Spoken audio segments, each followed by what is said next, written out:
I think the board is muted because I don't think anybody on Zoom can hear. Yeah, Eva, I agree with you. They said that they're trying to work on it or that they know about it. So hopefully they fix it soon. Got it. Thank you. Mm-hmm. It's interesting because I think we can hear each other. Yeah, I think just us, but I think it looks like the owl's on mute, and I think that's where the problem is. Okay.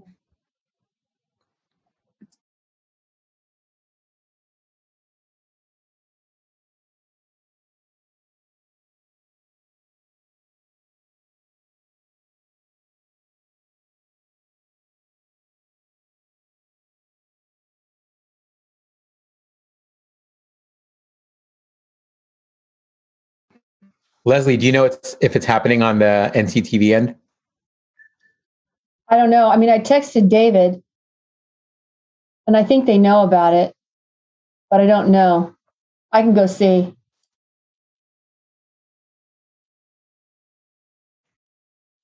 Okay, so just an update, everyone on the panel. So they can hear us, but we can't hear them. So let's just trust that they fixed the problem.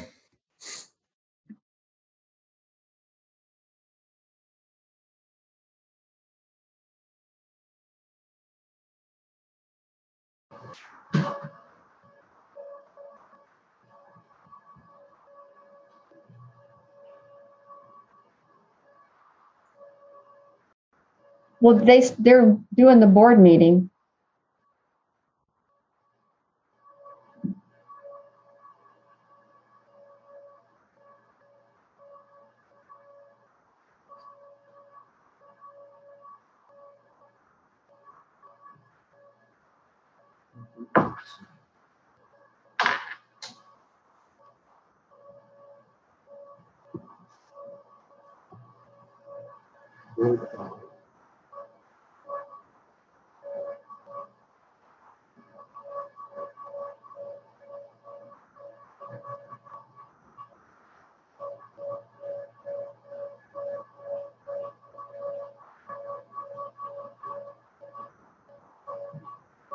Hold on.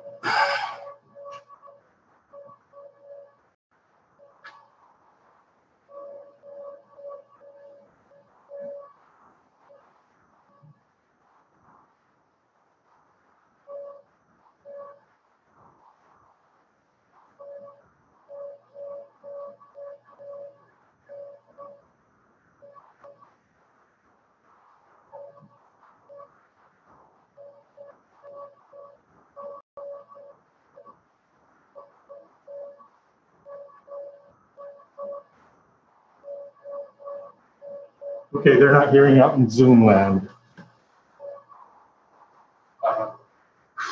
Board host is talking. Huh?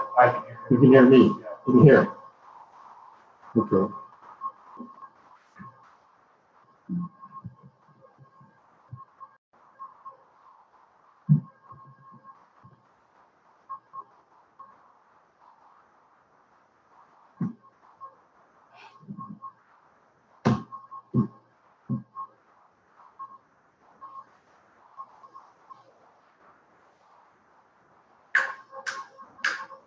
Where's the phone from? I can still hear it snapped up.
1, 2, 3. Getting a record echo in the room. Everybody cut such mics off. 1, 2. That's, I still hear an echo. Everybody's mic is off. 1, 2, 3. Echo, echo, echo. Yeah, no,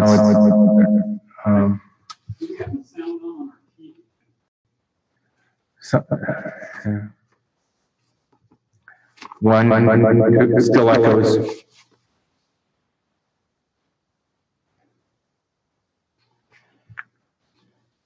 One, 2, 3, 4, 5.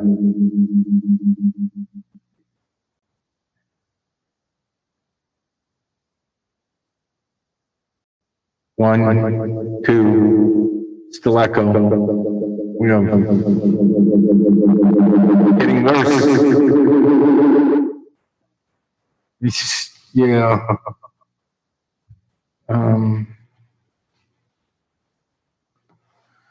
You can test it and you can test it. Yeah, no, that's how it works. Sound check. Okay. It's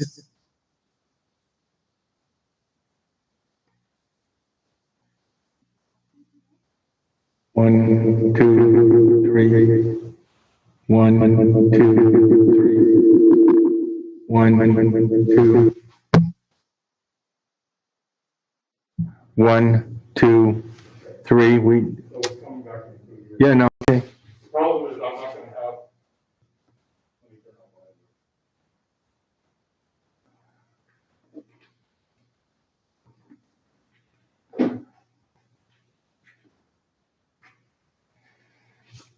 1, 2, 3. 1, 2. Okay. 1, 2, 3. 1, 2, 3. Does the speaker have to turn it on?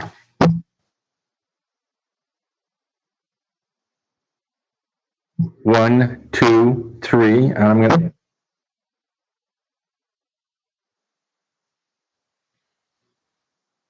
We'll have to figure out how to get you guys to hear.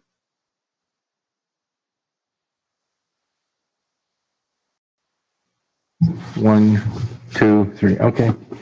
My mic is on and I'm able to proceed. David or? Yeah, okay. We're still on hold.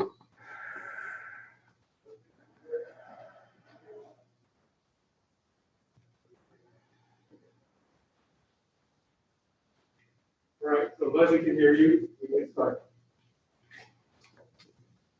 Okay, should I proceed? Yes, go ahead. Okay, we're on item number 15, the consent agenda approval. All items are being included from item A through R, item R. So we have a motion.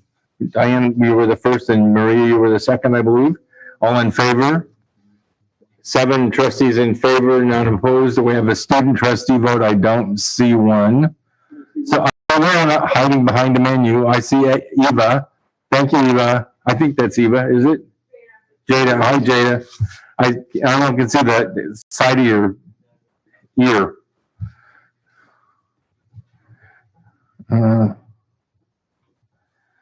Okay, so student presentations. Loma Verde Elementary School is going to present for us this evening. And Chris, do you want to introduce the principal for us? Hi, yeah, thank you, President Milrick. Super happy to have Principal Chima from Loma Verde Elementary School. Can't wait to see your student presentation. Thank you for being here with us tonight. Thank you so much. Good evening, board members and Superintendent Koska and everyone watching along at home. It is truly my honor and privilege to be here with you to highlight a little bit of the inspiring work that happens at Loma Verde every single day, especially this year. We have a deeply committed community of staff and students. And Why don't you just pause her? I'll let you direct her, not me. Principal Chima, we're going to have to put you on hold for a second while we figure out what's going on with our sound here in the room. Go ahead and pause the video, please.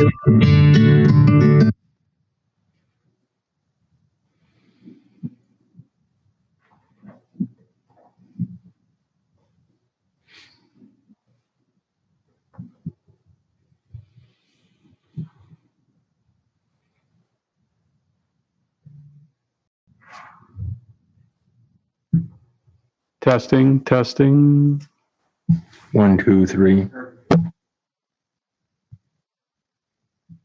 Principal Chima, can you just do a quick test, 1, 2, 3 for us, please? 1, 2, 3. Could you hear me?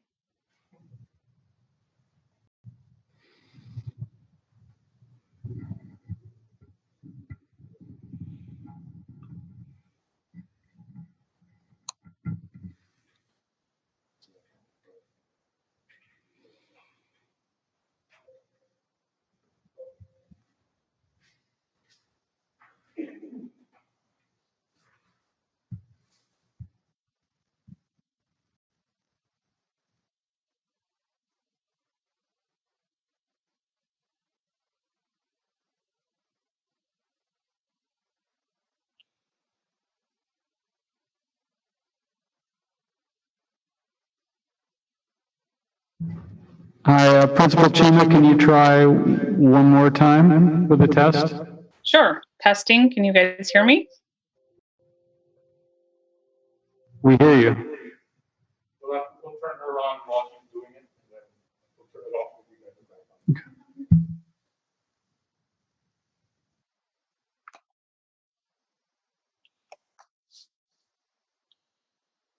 on. Okay, so Principal Chima, can you go ahead and reintroduce your video, please?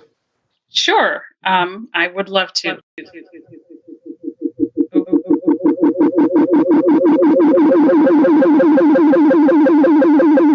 right, we're going to need to pause again. Let's.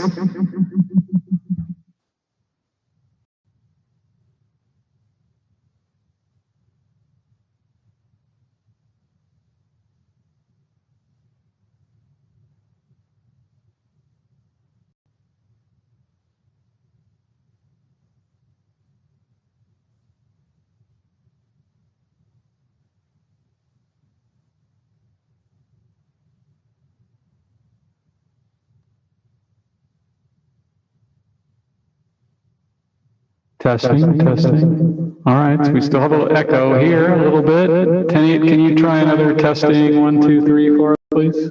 Sure. Testing. 1, 2, 3. Testing. Didn't hear an echo.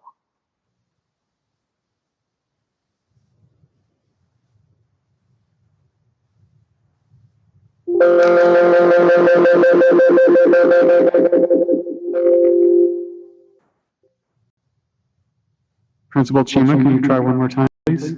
Sure. Testing. 1, 2, 3. Testing.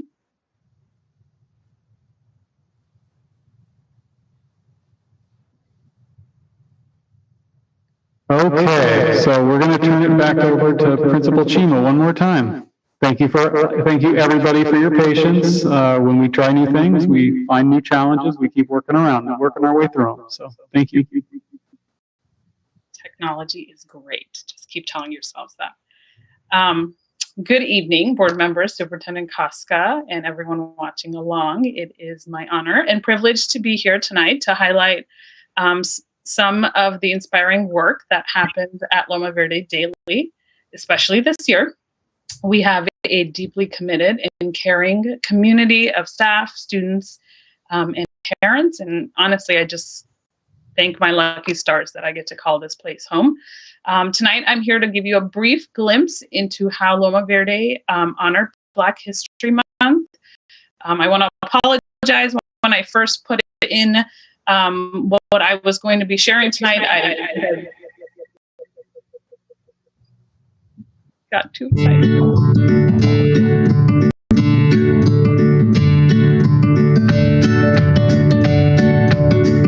At Loma Verde, we dedicated February to highlighting Black contributions to America and important moments in Black history. We committed to being cognizant to the rest of the year that Black contributes to America are not just important moments in Black history, but are important moments in America history. As Maya Angelou said, I did then what I know that I know now how to do. Now that I know better, I do better. We are committed to keep learning and keep doing better. We started with a daily calendar of activity for each day, including with the February break. In addition, we had the whole school read aloud, guest readers, and classroom activities focused on lifting up voices and stories that are unfamiliar but important. We started with a website with helpful resources called Because of Them We Can, and launched our month with this pledge. I will honor the sacrifices of my ancestors. I will believe in me. I will believe in me. I will pursue my dreams. I will help others along the way. I will honor the sacrifices of my ancestors. I will believe in me. I will pursue my dreams. I will help others along the way. We invited a community church leader to become Red Trombone Shorty during our morning meeting, which led to many discussions and, of course, listening to music by Trombone Shorty. I liked Black History Month when we had Danny read Trombone Shorty.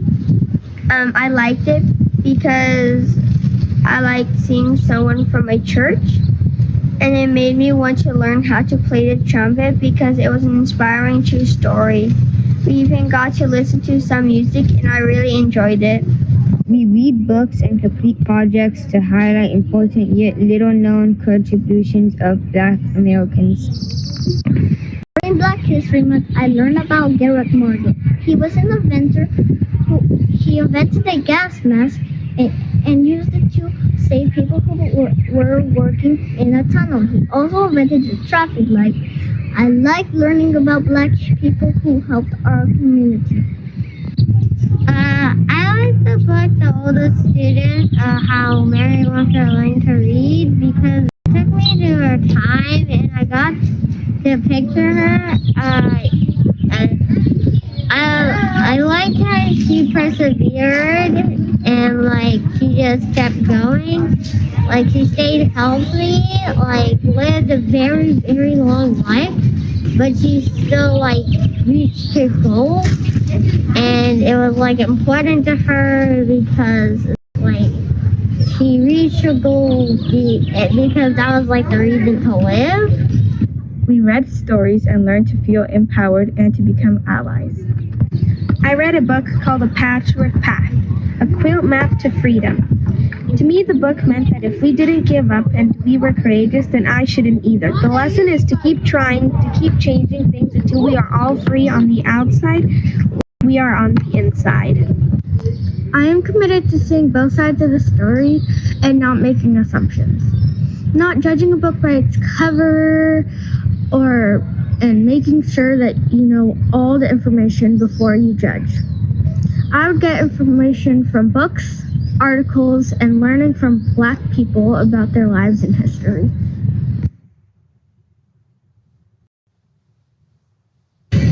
I will honor the sacrifices of my ancestors.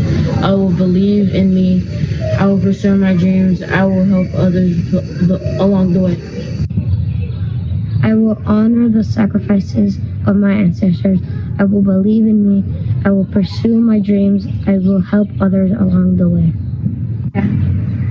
Honraré los sacrificios que mis antepasados creían a mí mismo. Trascender mis sueños, ayudar a los otros en camino.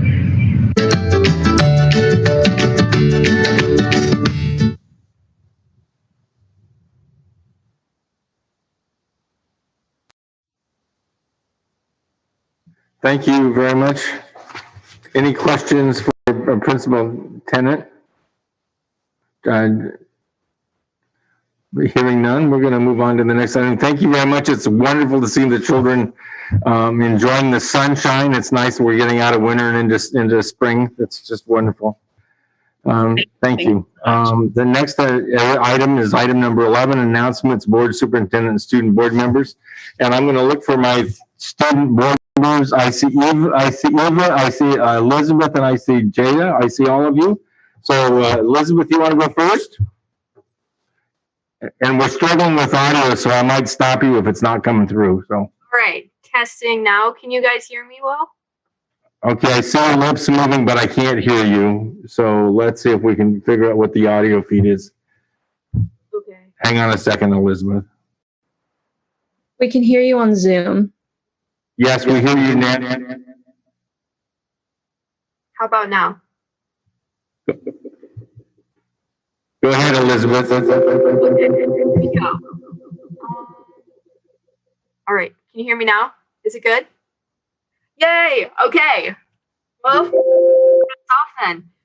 So, it's been a while, first of all. It's good to see you guys. And, you know, I have been very interested in kind of our recent, you know, kind of what we've been recently doing at San Marin, such as preparing for the big WASC committee to come in and basically have a look at our school. So I've been working with staff and Dr. Sims to basically make sure that we're doing a virtual tour for them. We're creating, you know, a nice video for them so that they can see the school.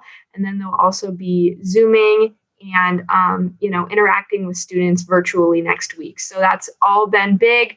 We've been trying to get our students in preparation for that by kind of just honing in on, you know, our main academic focuses in class, what, how, and why we're doing it. So, you know, following the 6 C's as well. Also in other news, I've been working with the theater program at San Marin. They're going to be putting on a virtual show, hopefully at the end of May.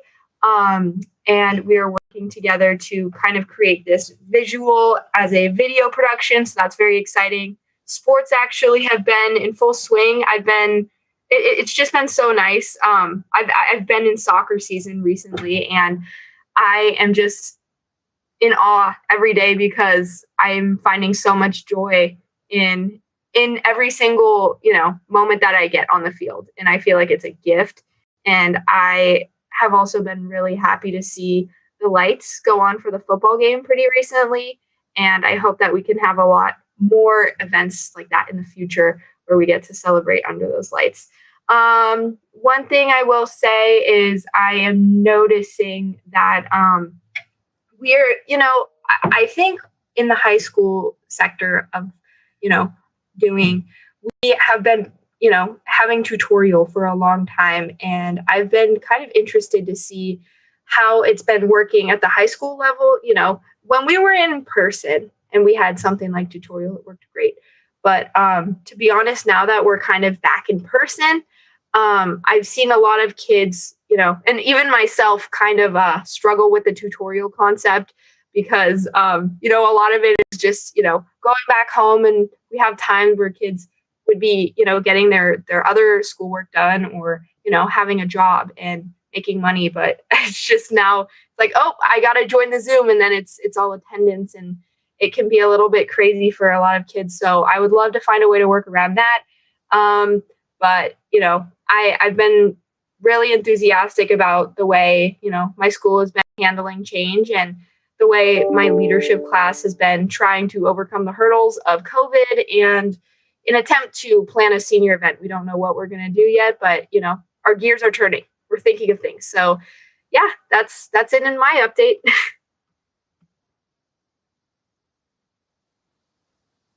Elizabeth, thank you very much. Next speaker.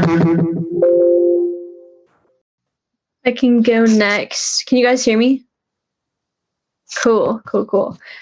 So first off, well, it's good to be back. Good to see everybody. And first off, I did want to speak on Elizabeth's point from at least my own perspectives.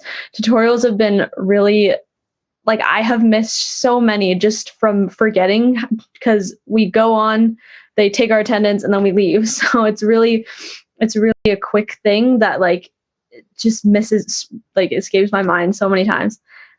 So definitely if we could go back and maybe find a way to improve that system, that would be really great. As for Novato, sports are also in full swing, and students are really, really, really enjoying the new fields. They are beautiful, and it's awesome to have kids playing and not having to all cramp up into one space. For juniors, they have CASP testing tomorrow.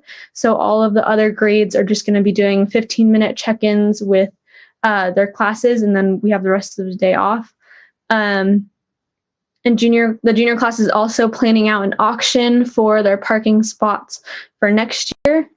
This week is Earth Week, so on Thursday we're encouraging students to all dress up in green, and we're also about halfway through our recycling war.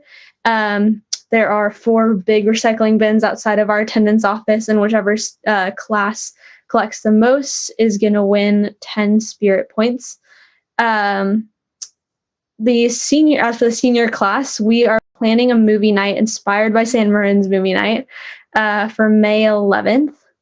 And we just had a senior sweatshirt design contest, and where students could send in artwork that they wanted to be printed on a sweatshirt. And we decided on an artist named Pascal. Her design is totally awesome, and the sweatshirts are now on sale at cost. So we're just doing them at cost. And last but not least, the Friends of 2021 is hosting a beach bash celebration for seniors this Thursday with some fun games and prizes, and we're also going to have the Kona ice truck there. And that's all for Novato. Eva, thank you very much. Jada, you want to cover Marin Oaks for us? Can you hear me? Okay. In-person learning has returned full time, and it's really nice to be back on campus with other students and meeting our teachers. I'm sure the teachers are excited to have all of their students back. Our school has implemented policies to help keep us safe, and since we are back on campus, we're able to start more enrichment classes like voices, the turn, and working in the garden. Our new course, Ethnic Studies, has been covering the topic of people of color and how they are impacted by the justice system. So today is a great day in history where the ex-police officer, Derek Chauvin, was found guilty on all 3 charges, and we will be discussing in class, I'm sure.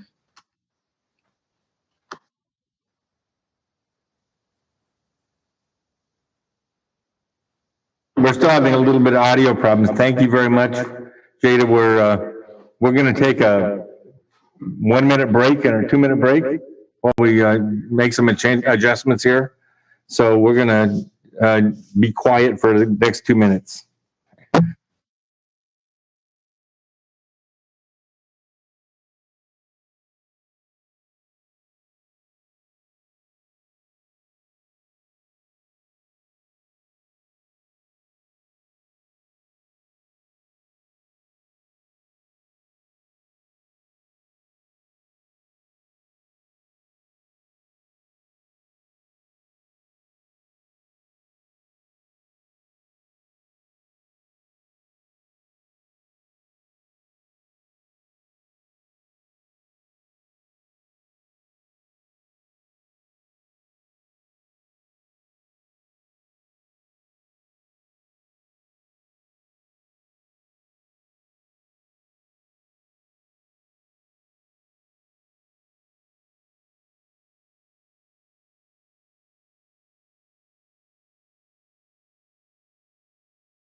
See the owl picking up video here. They can't hear us. Zoom off.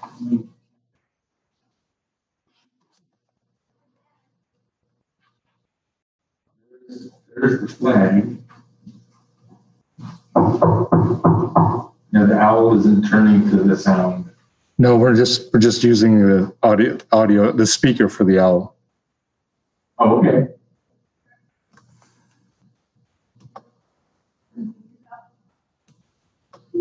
Hi, are you able to hear me? Yes, Leslie, I hear you. Okay, Leslie, do you hear me through the computer? yes. Okay, that's a win. So is somebody else on the call, one of the student trustees, can you address? Yeah, I can hear. Oh, great. Thank you. Okay, you can hear her fine. Okay, good. So you guys can speak now. Okay. Well, so now we have an echo. So you want us to use our microphone? No, go ahead and use your microphone. Try it. Okay, so we're gonna walk around the trustees then. Well, this is trustee status, so trustee Matt, you wanna turn on your mic and give us your status? Nothing to report tonight. Thanks, sir. Trustee. No comments this evening. Thank you. I've gone to speak with teachers and parents about school. So where's the audio being picked up, I David? think it's coming from the TV into her phone, because it wasn't coming on this side. Keep going. About school now that we have larger classes. Things seem to be going well. Did you give him a count to 10? Me? Yes. 1, 2, 3, 4, 5, 6, 7, 8. Can it be coming out of here? It sounds like it's right in front of me. Let me see if that's picking it You up. know what? 10.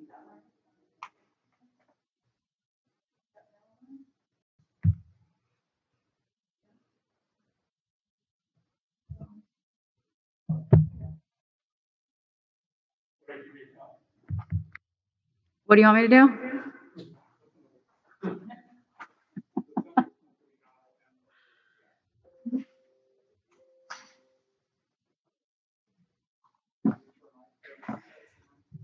One, 2, 3, 4. Shut the door. No. Yeah.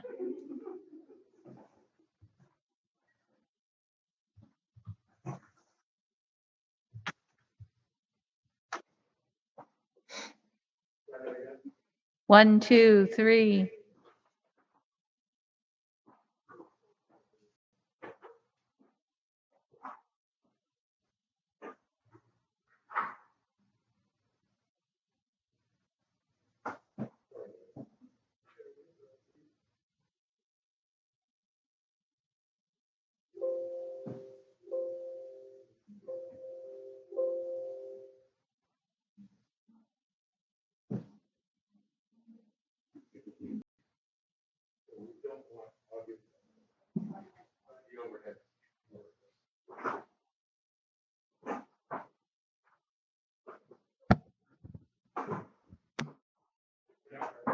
One, 2, 3, 4.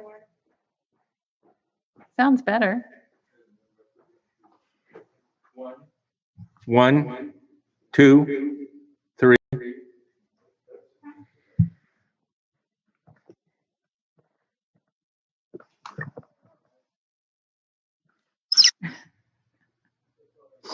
Oh.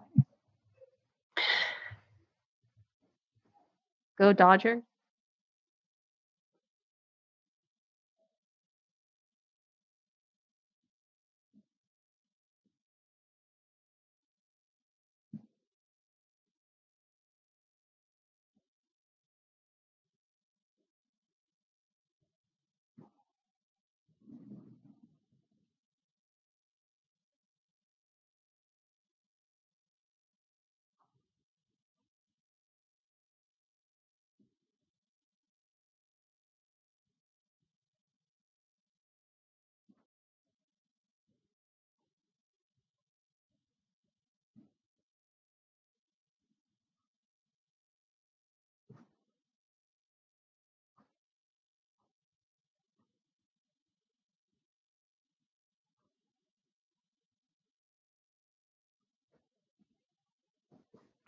You do a sound check for us, please?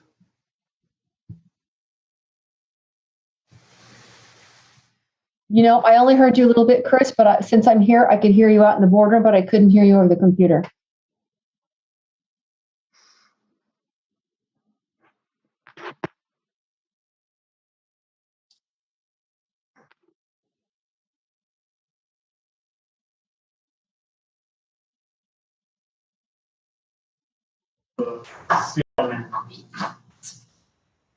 Okay. That's one.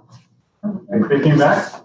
Now going up and they want. That's a good one. David, you need a sound check? You Leslie, are you hearing it?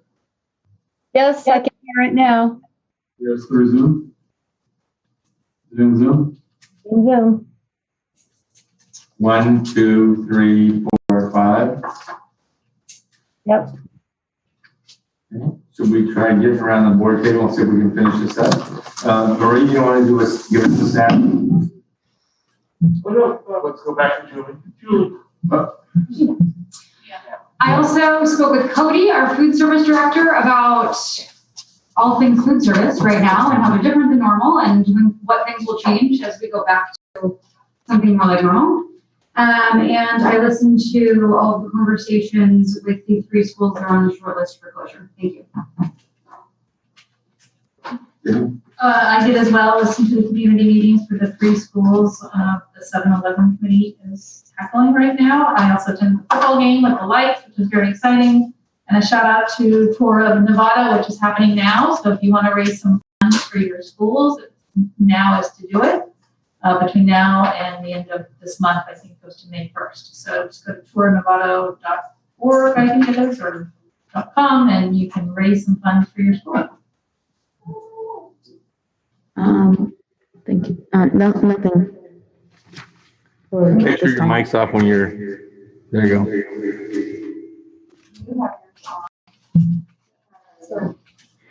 go. Today. I had something, but I think I'm just going to post it. I'm not going to say.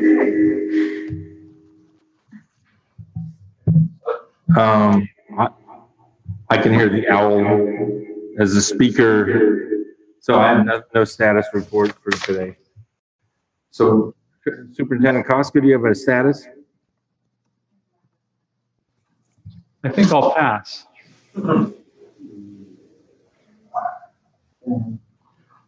So now we're moving into non-agenda. We have to do something with this. We're gonna take a break.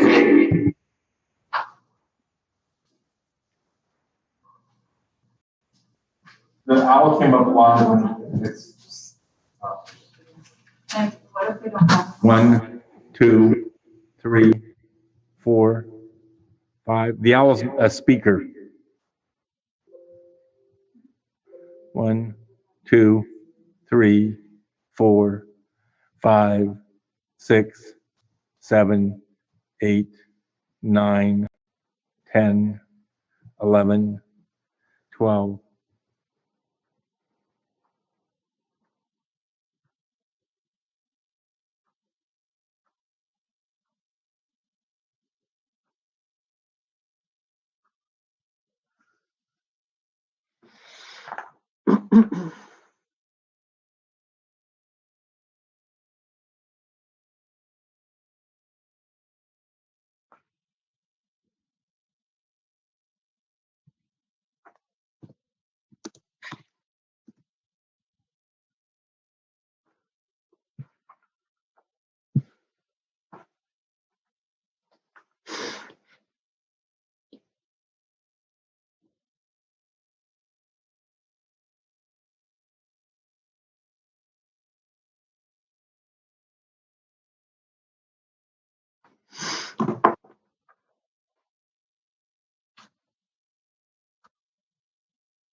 On the, we can see the presenters.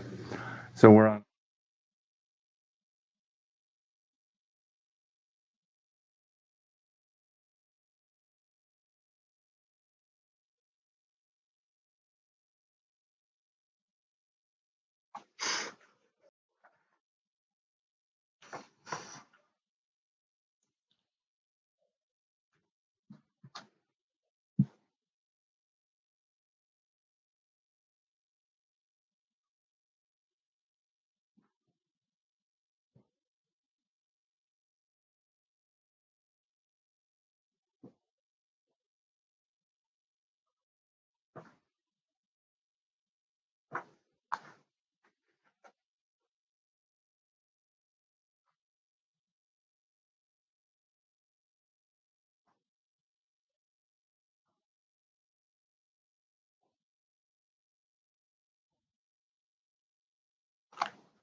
That'd be great if we can get them to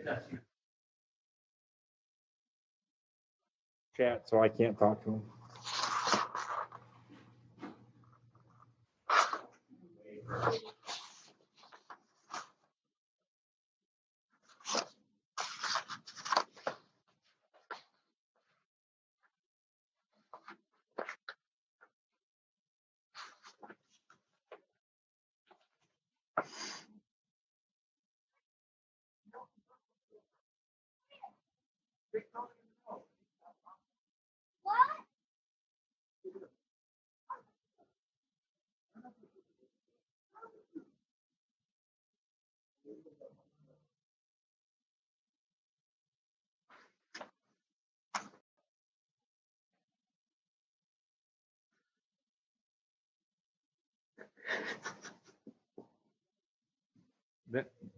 Then we'll be fully Zoom, is that correct? Right, it'll be a Zoom meeting like every other Zoom meeting.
And Trustee Mack, I hope you enjoy my office. I am. I like your picture. I said that looks familiar. I'm looking at the dog pictures.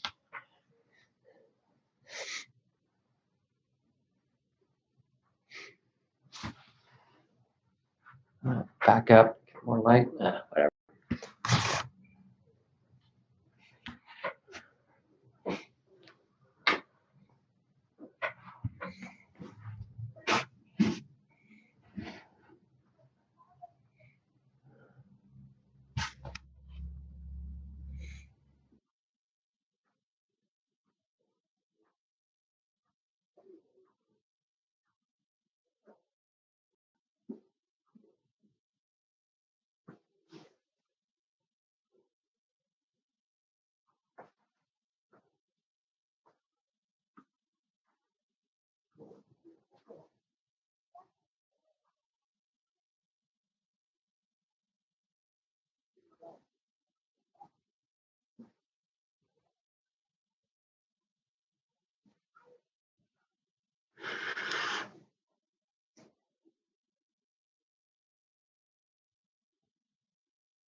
At least you get to take off your mask, Debbie.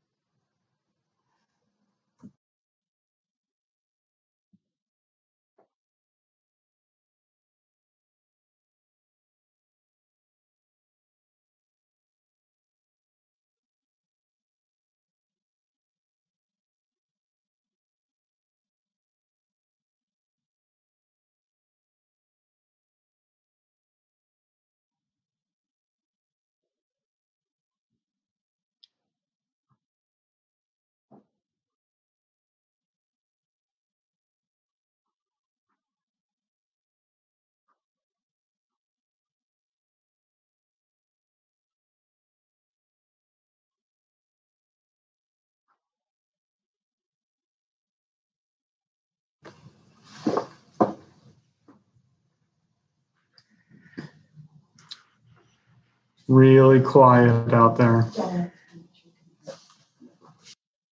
We're here.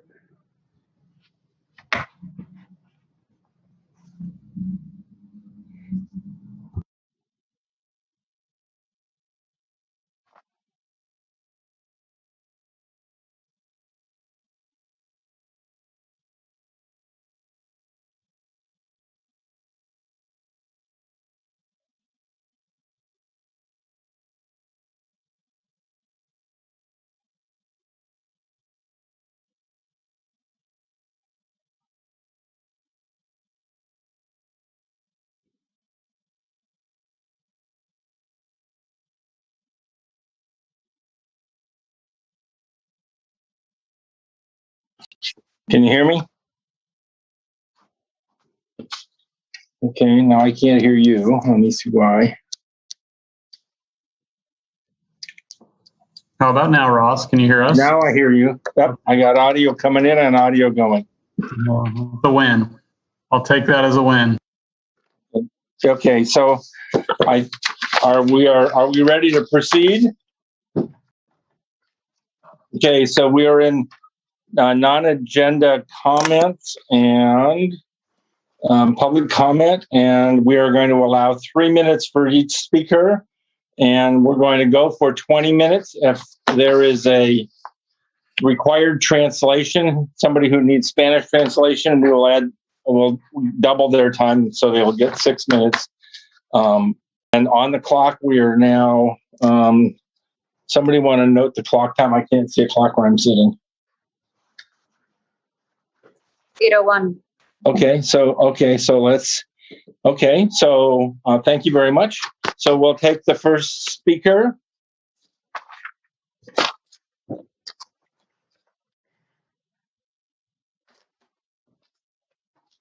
I'm translating for her because she's going to speak in Portuguese. So I'm going to be the one translating for this family. Thank you very much. You're very welcome.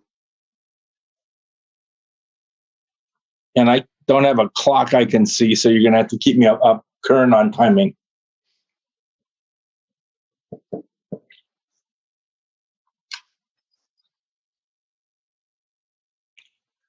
Oh, I found a clock. Okay, good. So I'm waiting for you and your speaker. Thank you very much. We're standing by for your presentation.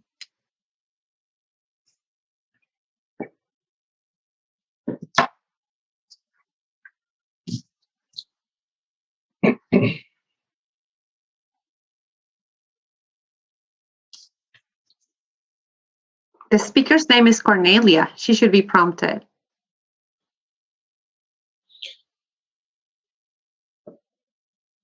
Cornelia Taylor? Yes. Okay. She's with the Brazilian mom right now. Oh, okay. So, that's great. Well, my family's Portuguese, so that's great. Cornelia, you want to go ahead and present? Can you got 3 minutes. Yes, we can hear you. Yes. Eu estou aqui representando toda a comunidade brasileira da Escola Rancho. I'm here on behalf of all the Brazilian families from Rancho. Vou ler a carta agora, família Medrado. This is from Medrado's family. Meu filho Miguel Augusto Medrado estuda na Escola Rancho Elementar. Estou muito triste com a notícia repentina em que a escola irá fechar. My son Miguel Augusto goes to Rancho Elementary, and I'm very sorry about the sudden news that the school may close.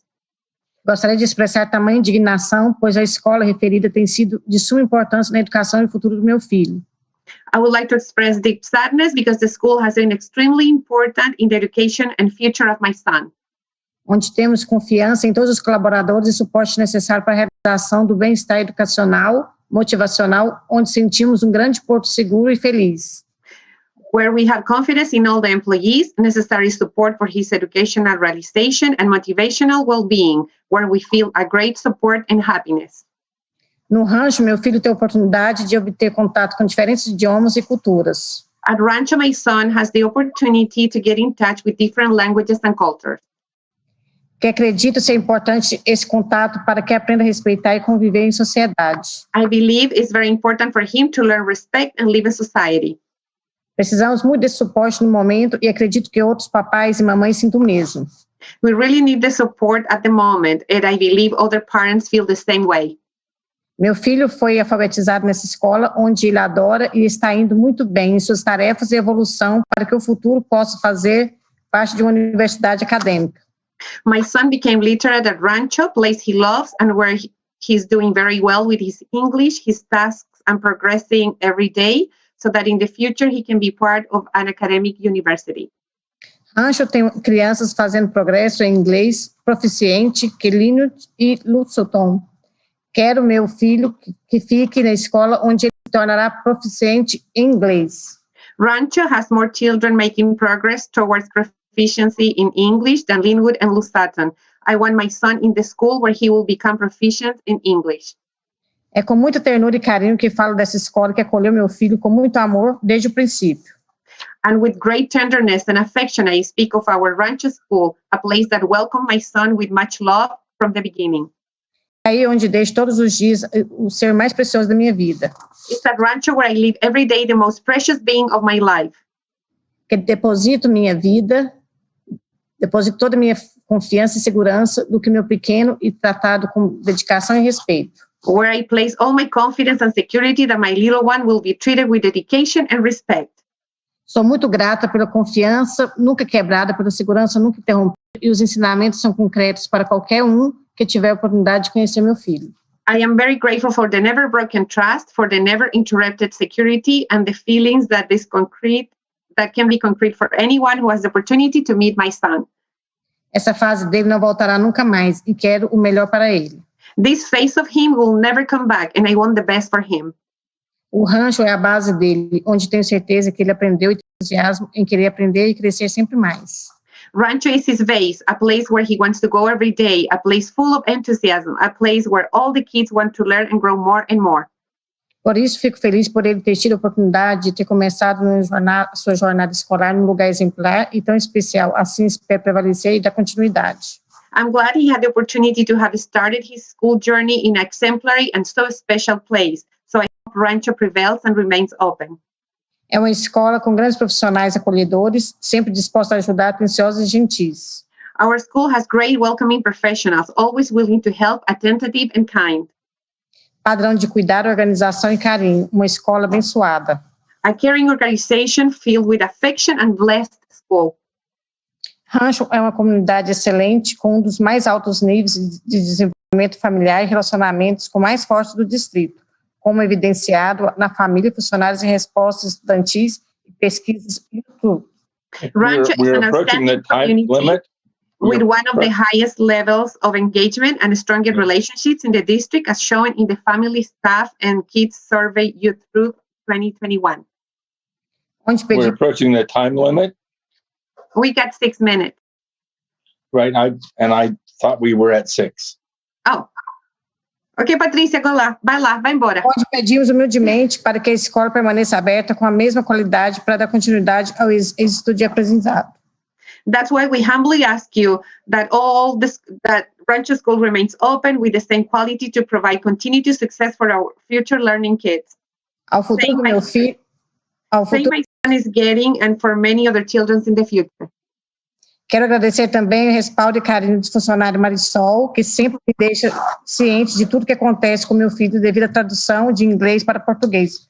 I want to thank you the support and affection of the staff of Rancho. Muito obrigada. Okay, thank you very much. Muito obrigada. Agora, okay. Mais ou não? Okay. We're on to the next speaker.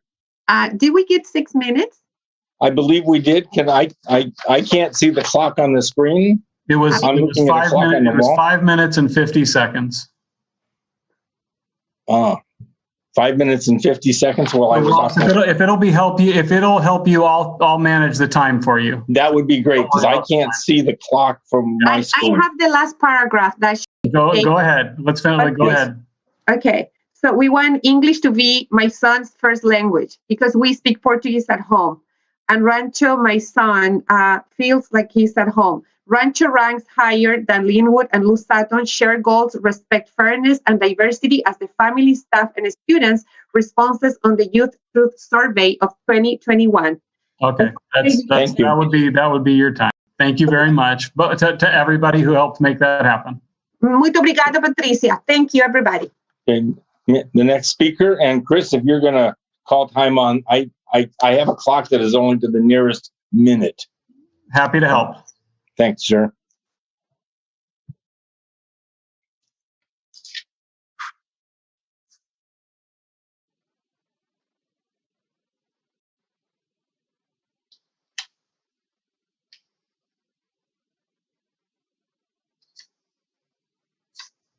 So I'm waiting for the next speaker. Good evening, trustees and Superintendent Costa. I'm a Lou Sutton parent, and I want to voice some concerns regarding the 7-Eleven process. I have been following the 7-Eleven committee closely, and it is apparent that the committee needs some guidance from the board regarding the following topics. The first point of concern is the lack of transparent criteria for school closure. We have been told repeatedly that the committee is looking at data, but we as a community have not been provided with specific metrics. I also found it worrisome that when the 7-Eleven committee voted on the 3 schools on the short list on 3/24, that the members did not vocalize the rationale and reasoning behind their vote. It was steered, vague, and rushed with consistent reminders that they needed to close the meeting at 7:30. This is a monumental decision with significant community impact that warrants thoughtful decision and discussion. Another alarming aspect is that the 7-Eleven committee members have not visited the sites they have voted to potentially close. This is extremely problematic. It leads me to believe that this was not an objective decision. I bring this up to the board because the process appears flawed. Before the committee moves forward on paring down the short list, this needs to be addressed. Thirdly, we are far into this process, and there have not been surveys conducted to ask vulnerable and at-promise students about how they would be impacted by a decision on school closure. It was confirmed at the Luce Sutton Community Circle on 4/13 by Superintendent Koska that these surveys had not been created or conducted yet. Why?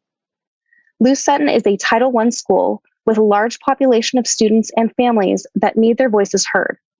These surveys should have been done at the forefront of this process. The final comment I have is in response to the community circle hosted by the district staff on 4/13. It was themed Community Circle, but was a webinar format that only allowed participants to enter questions on a 6-minute timer in a non-user-friendly system. This was not an appropriate or equitable community input session. I am hoping the board will provide direction on how to make this process inclusive and hold the 7-Eleven committee and district staff accountable to meet the basic standards that this community deserves. Thank you for your time and understanding. Thank you very much. Is that Melissa that was speaking?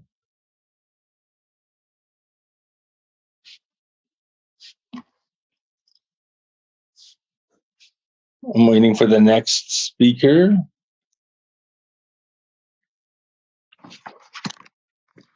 Hi, my name is Wong Kang, and I've been a Rancho parent since 2014. My son just graduated, and my daughter still at Rancho. What I like the most about our school is our diversity. Our student body reflects the demographics of our community. Unlike other segregated elementary schools in our district, Rancho embraces everyone's differences. On Welcome Wednesdays, Mrs. Nam teaches kids to say good morning in a different language every week, led by kids with diverse backgrounds. If you have come to our multicultural festivity, you have got a taste of food from every corner of the world. On Career Day, our students get exposures to many different jobs because our parents have diverse socioeconomic background. Our school community helps each other even during this difficult pandemic.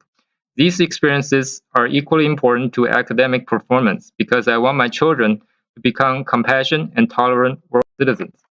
We visited different schools in Novato before our first child entered kindergarten. We requested for transfer to Rancho because we observed kids of all backgrounds were eager to learn there. That is still very true today. This positive learning environment is hard to replace. The result shows beyond just the standardized test score. When I look at the honor roll of my son's middle school, Rancho graduates have more than its fair share. They are more proactive in the classrooms and taking on leadership roles. It is beyond comprehension. The school district would consider closing a school like Rancho rather than building on top of that. The problems of declining enrollment for the school district will only exacerbate if you close Rancho. More parents will decide to take their kids to private schools or simply moving out of Novato. This will further lead to declining property values and hurting school funding. The segregation phenomena will only get worse. Finally, Rancho has the highest percentage of Asian students in all of Novato's elementary schools. We have the principal, teachers, and staff who are Asian descent. When the school district came to our community to do a thought exchange session last week, a slide was put up asking if you are white, Latinx, or do not want to share. When I brought this up in the chat, there was not a word of response from the moderator. If that's not a slap in the face after your resolution to support AAPI, I don't know what is. Rancho has lots of immigrant families who speak other than English or Spanish at home. I want you to recognize that they are succeeding without a dual immersion program. The sad reality is that no one wants to see their school close, but we have an opportunity to achieve better student outcomes by sending them to a more effective school like Rancho. I hope you have the courage and fortitude to make the right decision. Thank you very much, sir. We can. I think I got the right. When can. Thank you.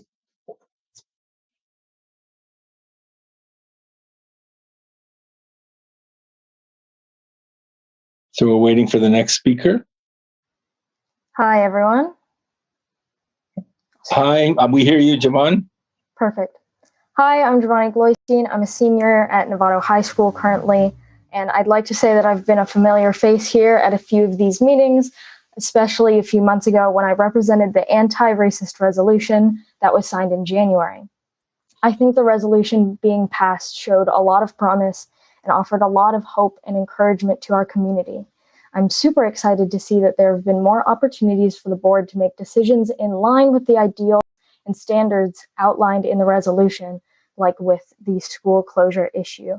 I'm here because I'm worried about the price that families might have to pay if Linwood is lost, and the struggle that it might pose. It was stated in a community meeting with Linwood representatives regarding the elementary school closure, and I quote, that they are not using an equity lens for this decision. As a student of color, I find this disappointing. It seems that we're instead in favor of an equality point of view, treating three multifaceted situations in the same way. All three schools have different agendas, and I think it's an incredible opportunity to consider them all, keeping equity and anti-racism in mind no matter what the final decision is. This is not a one-dimensional issue. It's not just about ease or just about numbers or not stepping on someone's toes. It's about the wider impact that this decision will have. And it's about quantifiable action that matches the promises you made to students who believe in you and are staking their beliefs in you. I want to believe in you. I'm not here to berate or be confrontational, but to be assertive, to take up the space you've given me and the space I deserve as an intersectional student. I'm here to give you all a chance to prove me right when I say I trust you, especially with something I've worked on and cared about so much, like the resolution and what it stands for. Acknowledging, accepting, and acting on the deeper meaning Linwood Elementary has to families and students of color who need it represents your chance. Please take it. Don't let me down. Don't let the others you praised for the resolution, Mahalia Morgan, Maizani Reese, and Raphael Ragland, down. Don't let your students down. Thank you for your consideration. Javon, thank you for your time.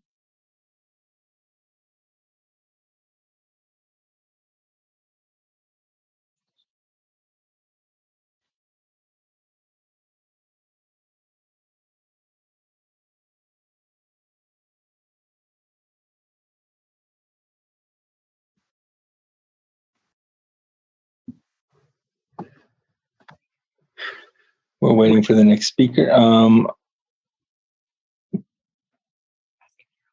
Hi, sorry, Maraka here. Am I on? Yes, you are, Araka. If I pronounce your name. That's okay. It's Maraka. Maraka, thank you. Yes. Hanaboy Namona, that means good evening, board members and Superintendent Koska. I'm from Papua New Guinea. I don't know if you know where that is, but it's located north of Australia. I love Rancho. We moved here as a military family. We moved a lot. And my heart was captured and captivated when I walked in Rancho School, when I saw the flag of my country. As soon as I walked in, that was, everywhere we moved, where my husband served as a military, in the Navy for 25 years, I've never seen that flag. And that really touched my heart and soul. So I'm speaking from my heart. I don't have any letter, anything to say, but I'm speaking from my heart that Rancho community is very welcoming when we came. And, when you move to a new place, you just don't know what you're going to encounter, the unknown. And I felt the warmth in that school. So here we are, it's hard. My heart goes out to all the family members, the three schools that are considered for closure. It's sad, but I know there's going to be good things that will come out from it. So in addition, I'm here to talk about, I've already talked about my personal view, but as a parent, Rancho is so welcoming. It's a multicultural school. I believe there's 30 different countries that represent families and the students in this school. And please consider Rancho because it's a great school. And we will welcome people with open arms and the youth truth surveys shows that about families as well. that look at Rancho the same way that I do. And I thank you from the bottom of my heart for letting me speak to you this evening. Thank you so much. Have a good Thank you for your time. Thank you very much, Maraka.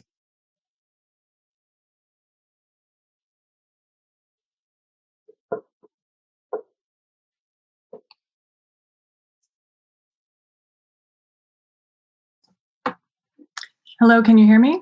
Yes. Great, thank you. My name Aleka? Yes. Hi. Hi. Yes. Great, thanks. My name is Aleka Seville, and I'm a parent of a kindergartner at NUSD. First, I want to thank you for your service on the school board, all of you. This is not an easy job, and the last year has only made it harder. I appreciate your commitment to our kids and your service during this challenging time. I'm here today to speak to you about your decision to consider the drastic step of closing a school during an ongoing global pandemic. I'm also hoping that you can help me understand why a $400,000 cost reduction from our $95 million budget is so critical at a point when NUSD is not experiencing any fiscal crisis. Because you've chosen to make the decision to close the school during a global pandemic, the end of which any of us can guess at, we cannot attend your board meetings and you cannot see our faces or our numbers. I understand that this is very convenient and makes this process much less unpleasant for you in the district, but I fear that in the long run, you will regret not having a better understanding of the concerns of your community. I'm also very aware that it would be very difficult to stop the speeding train of school closure at this point. However, your community does deserve at the very least to know who is driving this train and where are we going. I am not a budget expert. However, I have read the first and second interim budget reports. And as you know, while neither of these show that the district is in dire financial distress, the second report does show an even more improved outlook. This is why NUSD filed a positive certification with Marin County, and when this board approved your second interim report. As you know, a positive certification means that it's clear the district can meet its financial obligations for this year and the next 2 years. In other words, according to Marin County and your auditor, there is currently no fiscal crisis at NUSD. Here are questions I'm hoping you can answer. First, I'm wondering why we are transferring $2 million from the unrestricted general fund into a special reserve for non-capital outlay when we already have $3.6 million in this reserve. It's fantastic that we have this special reserve, as many school districts are not that lucky. Second, with this additional $2 million transfer from the unrestricted general fund, our Fund 17 balance is currently just over $5 million. If we have such a healthy Fund 17 balance and the ability to transfer money into it right now, why are we considering displacing 300 students to save $400,000? Finally, if our budget situation is dire, the cuts outlined in the 2020-21 budget stabilization plan should obviously continue, given that these cuts saved $2.3 million and school closure was saved $450,000 at most. Do you plan to extend these cuts if we close the school? Again, I know it's very difficult to stop a speeding train. I know that fiscal cliffs may have been a tangible concern a few years ago, but we must set aside these old narratives and make this decision taking a fresh look at our current situation. Right now, I feel we are all being told to hop on a train that is speeding in the wrong direction towards a very unclear destination. Thank you. Thank you very much for your time, Alika. Thanks.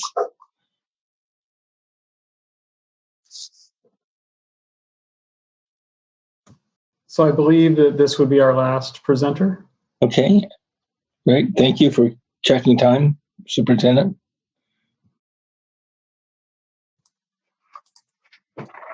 Hi. Hi, Mary. Hi. Dear NUSD board members, Superintendent Chris Koska, any 7-Eleven committee members that are listening, and the Novato community. I know some of you have been bombarded with calls and emails related to the school closure, and I can appreciate the stressful position all this puts you in, so thank you for the work you've been doing. I'm sure most of the information presented to you is about statistics, demographics, and of specific schools.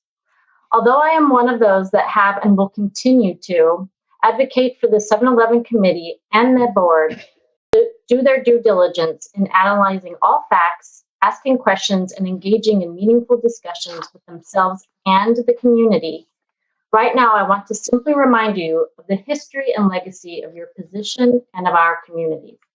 I'm speaking of the legacy of Lou Sutton and of the namesake Miss Lulu Sutton, of whom our beloved school is named after. This is, of course, not the only reason our school should be removed from the shortlist, but given all the other topics being analyzed, I feel it is an important topic as well. Miss Lulu Sutton is the niece of a well-known pioneer of Marin, who built the first house in San Rafael. Later in life, she became principal of Novato Grammar School in 1922, when there was just 120 students in the district. In 1951, she became the first principal of Olive Elementary School until she retired in 1958. She died the next year. The superintendent at the time is quoted as saying, and I quote, "Miss Sutton is a Novato tradition. She became sort of community authority to whom people turned to for information," end quote.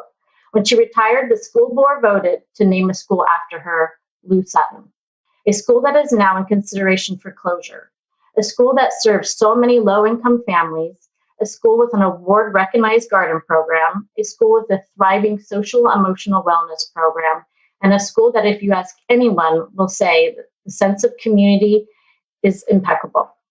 My information comes from the Novato historian, June 1998, from an article entitled "Novato's Legendary Teacher, Miss Lulu Sutton." You can also find information inside Novato History Museum. She is featured there as part of Novato's history. If Lou Sutton were to close, many children will visit this museum and be reminded of a time in their lives when their school community was closed on the heels of a global pandemic. In the future, if you vote to close Lou Sutton, you are voting to erase Novato's history. You are voting to erase a legacy, and this will be your legacy. Thank you. Thank you very much. This ends our open session public comment for non-agendized items. As a reminder, the 7-Eleven committee will meet a couple more times. It's on the front page of our website. And at this point, the school board is scheduled to meet on May 25th to review their findings, and that will be that meeting will be in the Novato High gym, so a larger attendance can attend that meeting. So that's tentative. We're waiting for the 7-Eleven committee to complete their work. So with that said, we're moving on to staff reports. So the next item is 13A, status report on the April 12th modified full return. And Superintendent Koska will be presenting this item for us. Mr. Koska? I see your screen, sir. Hi, good. That's a good first step, and I hope you can hear me. Yes. All right. Hey, we are winning on this one. I like it. All right. So I'm going to take you through a brief presentation tonight, just talk with you a little bit about some of the things that have gone on that have gotten us to our modified full return, and some of the things we've seen since that time. So I won't go into the history. You all know it, at least not in this format. There's a timeline there, but I will walk you through some of the key dates. So as you all know, a little more than a year ago, 13 months ago in a week, we transitioned to distance learning. We celebrated my birthday by approving the reentry plan to start bringing kids back onto our campus. In August of 2020, we moved forward with a plan to offer flexible in-person learning or the Virtual Learning Academy to our community. On October 6th, we started bringing, on October 6th, we approved the plan to start bringing our students back into hybrid learning. We saw the first phase come back on October 26th. We were the students that, when we're reviewing research, we demonstrated that they were the most vulnerable in a full remote learning plan. Phase 2 came back on November 29th. Phase 3 came back, grades 3, 4, 5, and 6 came back on November 30th. And then unfortunately, after Thanksgiving, we moved into the purple tier, and that paused our reentry plans. Thankfully, the state revised some of their directions and guidance. And so on February 9th, really at the urging of the board and of our community, the board approved a revised flexible in-person learning plan that had our 7th and 8th graders return on February 22nd. Our 9th and 10th graders come back on March 1st. Our 11th and 12th graders come back on March 8th. Then on March 16th, the board approved a modified full return to begin on April 12th. That was right after spring break. And so on April 12th, we saw our students, grades TK through 12, adjust to this year's modified full return that has our elementary and middle school kids on campus 5 days a week, and our high school students on campus for 4 days a week, shorter days than we had last year, but meeting the required minutes for the state of California. A couple other pictures. I'm seeing some sense of normalcy returning to our campus with still some of those signs of COVID. Lots of spacing, lots of masks. Been really impressed by our students and the way they've managed all of these transitions and all of these new rules, the way things like food services have adjusted to make this happen. You see different spacing in classrooms again. When we had our meeting last month, towards the end of last month, the school site said, hey, we're going to need some help with some of these things before April 12th. So this was on March 30th. And so you can see the sort of the different schools and different departments, what they've done to make these things, to make our return to school safe. We've continued to see extremely low case rate on our schools. We have to date in Marin County, out of about 1.8 million student days, 1.8 million student days, there's been 12 cases of suspected on-campus transmission of COVID. It's because all of these steps that we've taken, because of the sacrifices that parents have made, that students have made, that staff members have made. But it's really been a tremendous team effort to get us to the point where we've checked off all these boxes to be ready to have our kids back on campus safely. So some of the things that we're doing to make people feel safe, we're making sure that we have all of the PPE necessary. A lot of our schools held parent and staff meetings to provide parents and staff with all the new safety protocols, held listening meetings with staff to address safety concerns, lots of welcome back videos, letting people know what they could expect when kids were back on campus. Some of our schools have really worked hard on developing a social emotional check-in survey for our student population to gauge where they are mentally and emotionally. We all know this has been a tremendously hard couple of years for all of us, especially in this mental health realm. We've had our counselors back working with our students through North Marin Community Services and BACR. We've continued with all those different safety mitigation techniques on campus, including monitoring hallways, bathrooms, drop-off, pickup, helping out with parent answers, helping with Crisis Go. So I just got to say, this has been a team effort. It's taken our whole community to make this happen. And I want to thank everybody, particularly our staff members, for everything they've done to get our students back onto campus. And with that, I turn it back to the board. Thank you. Thank you very much. Are there questions from board members?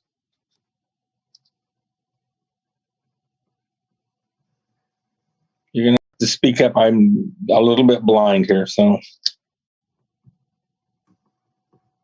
All right, I'm not blind. I can see them, and I don't see any hands, and I don't see any questions. Oh, I see it. Okay. I see it. Okay, speak up. I just wanted to say that our tech needs today were a great reflection of what our students and families were dealing with all year. It was very challenging. Any of you that don't have kids, this was it. Tonight was what we were doing all the time. It was rough. So I'm very glad that our students, for the most part, are on campus, and I'm glad that we're not doing Zoom for our elementary kids in the afternoons. I'm really happy about that, and I hope that our high school students are getting what they need right now. Thank you, Julie. And I'm a little bit blind, so if somebody else want to speak. I'll manage any other raised hands or anything. Not seeing any. I think we're ready to roll. Good. Okay, so I have a comment, Chris. This is great. Do we have an expectation for what the students are going to be able to experience between now and graduation? I know Elizabeth was like giddy talking about how excited she was to actually have a social circle and friends and people that would high five her. And by the way, I did see Elizabeth in the King and Queen's Court at San Marin High School, and I want to acknowledge that it was great to see that YouTube webcast and to see her participate. So credit to her. I didn't get a chance to thank her earlier or acknowledge her earlier. Yeah, so the rest of the year is all of our schools trying to pack in as many of those normal traditional experiences as we can safely. I know the leadership teams in particular, but all of the different clubs are working really hard, as our students shared at the beginning of the year, to try to hit as many of those great traditions as we can, knowing that we're still in a pandemic. While I think we can see the end of this tunnel, they're working really hard. We've just gotten some guidance from public health about, and actually through California Department of Public Health, about what our graduation guidelines look like. It's really kind of dense. It's a dense document. So we're working with our school sites to determine how we see that best moving forward. There are a lot of rules, of course, and that are contradictory to some of the things that we're already doing on campus. So it's going to be a little weird to navigate, but we're working with the high school teams to look at what graduations look like. And then I know the middle school teams and the elementary school teams are looking at what promotions will look like. So you have to be patient with us, but we're doing our best to shift back to more traditional celebrations at the end of the year, acknowledging that we're still bound by the guidelines that we have from the state. And then we're continuing to check off all the boxes that will allow us to successfully have a traditional full return to campus in the fall. We've gotten some advanced guidance on that from public health about what they anticipate to look like. And so we're just ticking off all the challenges so that we make sure that when it comes, we're ready. So we 100% expect a traditional full return in the fall, unless there's some crazy anomalous situation, which I truly don't anticipate given where we are right now. So last year, Novato High and San Marin, they did drive-by graduations, and those were great. They were on YouTube. Do we have any sense of how the graduation ceremonies are going to go, or is that still a TBD for you? I think there's a very high likelihood that we're going to have football stadium-based graduations this year, as opposed to the one-on-one graduations. That's wonderful. Okay, questions from other board members? If not, we'll move. Yes? I just wanted to say a quick thank you, because I know you guys have been working really hard to make this work for everyone. But, just seeing how much we've done since the beginning of the year, makes me really happy, and I'm hopeful. So thank you guys for working with us. It means a lot to our seniors. I know that. Yeah. Well, Elizabeth, you're certainly a strong voice in this whole thing, and we're glad to partner. Thanks. So with that, we're going to move to the next topic, which is Staff Report B, Culture of Excellence Update. Superintendent Koska, do you want to lead us on this?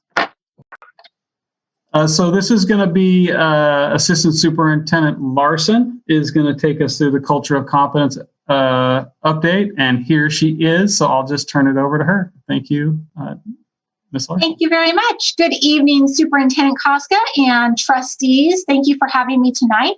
I'm excited to have an opportunity just to share a little update about where we are in our culture of excellence. So I'm going to share my screen, and hopefully you guys can give me a thumbs up so that there we go. Okay, we should be looking at a purple screen. Fantastic.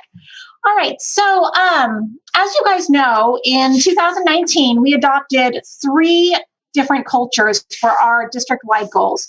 And our schools have done a really great job of taking those 3 goals and then really customizing what each one of those looks like specifically at their school. As you know, we have 13 amazing school sites, and each one of those have their own culture and their own needs that they are working with. And with that, we've decided that as a district, we're working towards these 3 large goals, but it may look a little bit different when we drill down to the specifics. So I'm going to be talking tonight about our overall general goals and what that looks like specific to our culture of excellence. So just as a reminder, there's our 3 goals. We typically see these this order, and I can give a little explanation just for some background. But our culture of caring is always listed as number one, and we really feel strongly that our culture of caring is our foundation. We need to make sure that we have schools that are safe and welcoming, and we heard a lot of that from our families tonight, that students who aren't feeling safe and don't feel like they have a place at school aren't going to be learners. And so we always talk first about our social emotional wellness and our welcoming environments and making sure that our culture of caring is a priority. Then we have our culture of competence, and that is the structure that ensures that we have supports in place for students, both in our social emotional wellness, but also our academic and our culture of excellence. And so that sits kind of a central point. And then our culture of excellence is our academics and our 6 C's, 21st century learning skills. So specifically tonight, and we'll be back in the next several months, giving you an update on our culture of competence and our culture of caring. But tonight we're going to really focus on our culture of excellence. So you've seen this before, you'll see it again. You'll notice that a lot of these slides are hopefully things that you remember from other presentations and a lot of different board presentations I do throughout our community. One of the goals really is to make sure that everyone is on the same page. And one of, I think, proud moment this year was when we listened to our SIPSs from all of our schools, and we saw that very consistent messaging from every one of our schools. And so that is part of the reason why we want to make sure that we are being true to our goals and we are staying on our timeline and really moving forward as an entire group. So our culture of excellence goal, NUSD will implement a clearly articulated district-wide proficiency-based education system and structure to ensure a culture of excellence. And you'll see that there were 2 very specific aspects to this. First was our establishment of essential standards. So as a district from TK through 12, having a list of standards that are our priorities, that are based on a very clear description of need, and spiraled all the way through our system to make sure that everything is prioritized at some point and builds on one another as our students move through. The second is a shared understanding and definition of what proficiency looks like, and we've done that through the development of a proficiency scale for every one of our essential standards. So part of the reason why our culture of excellence is really defined right now by proficiency-based education is because in order for us to be able to identify and ensure excellence in both the 6 C's and our academic content areas, we have to have a shared understanding of what our goals are. As you guys well know, and we've shared this many times before, when you move in and out of different schools in different classrooms, sometimes the expectations or how grades are earned looks different. Different standards or different subsets of standards may be focused on more than others. In some classes, we may have a different weight for homework versus test versus participation. And so really, before we could move forward with making a lot of progress, we needed to make sure that all of us were on the same page about what excellence really looks like and having a shared understanding of how we were going to provide feedback and reporting to our students. As such, you can see here just a reminder that our proficiency-based learning includes instruction, assessment, grading, which is the reporting of academic success. And when we talk about proficiency and we talk about the culture of excellence, we are very mindful to make sure we're talking about academic content and skill-based content. So those 6 C's are very much alive and well and a part of our culture of excellence. With that, we need to have common language, and just a reminder for those of you who are keeping up on where we are in proficiency-based education. You'll hear proficiency-based education as a lot of different terms when you're reading articles, when you're reading research, when you're looking through books. Most commonly, it's standards-based grading.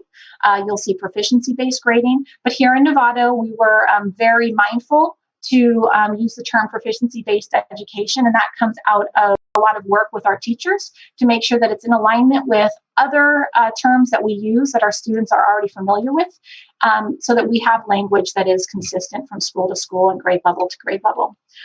Again, our standards, which include the 6 C's, that is what makes Novato very unique. In any other district you went to, you would probably see the focus be on their content standards, maybe their 4 C's, but here in Novato, we really include our 6 C's.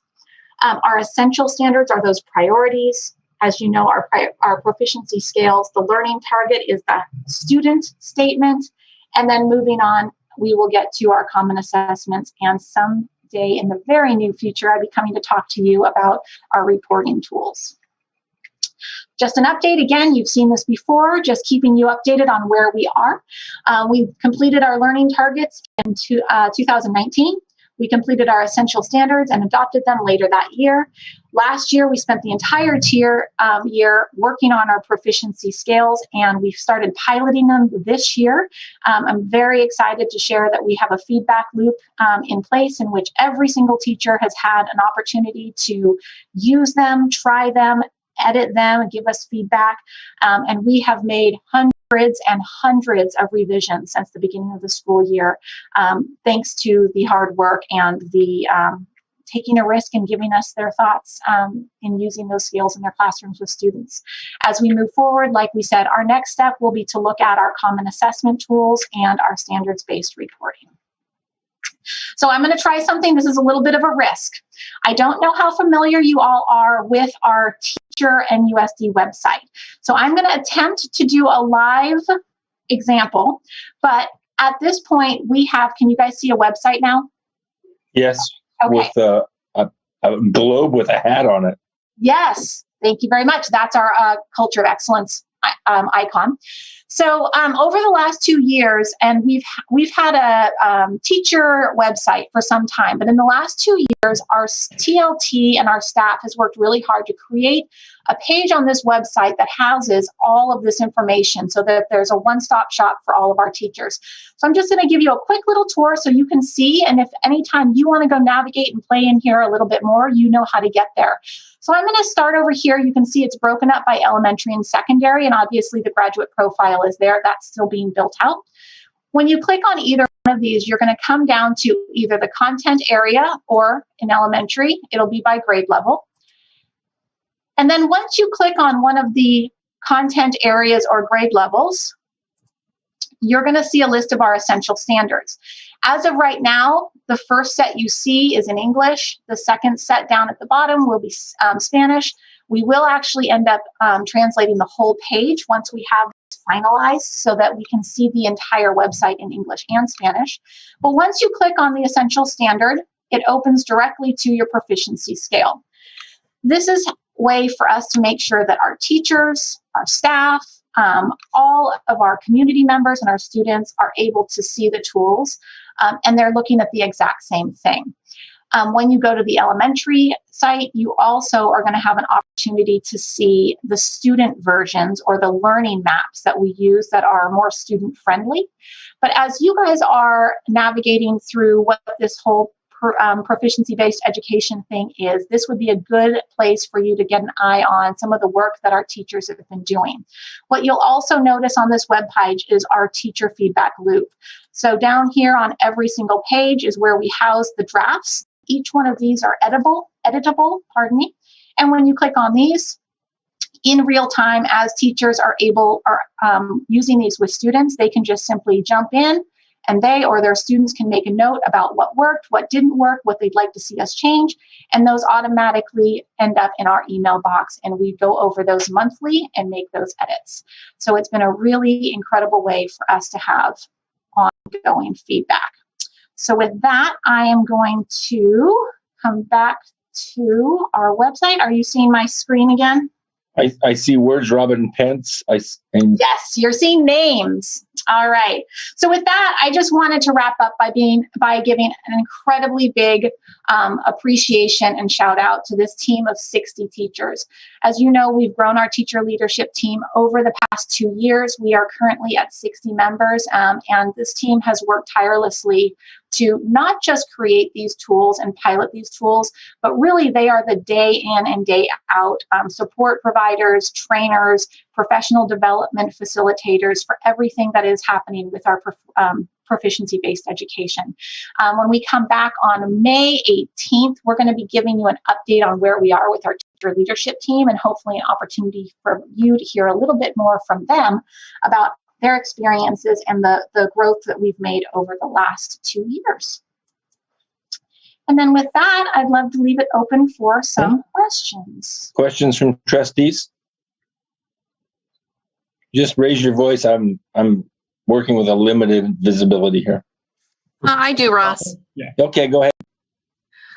Thanks, Jen, very much. This is really exciting, and I'm looking forward to the next couple agendas where we have culture of caring and cultural competence.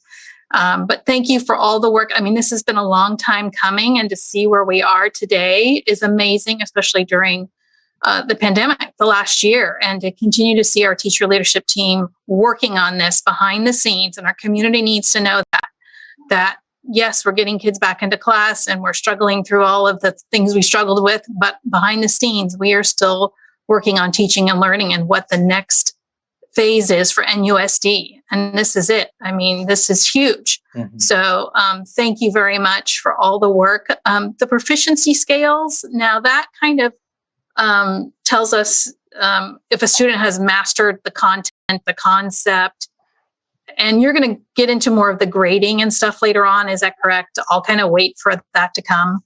Absolutely. And so I can kind of give you some, I can preface some of what that looks like. And we definitely have a team of teachers, a smaller group within our TLT who are piloting grading right now, what it means to report using these tools.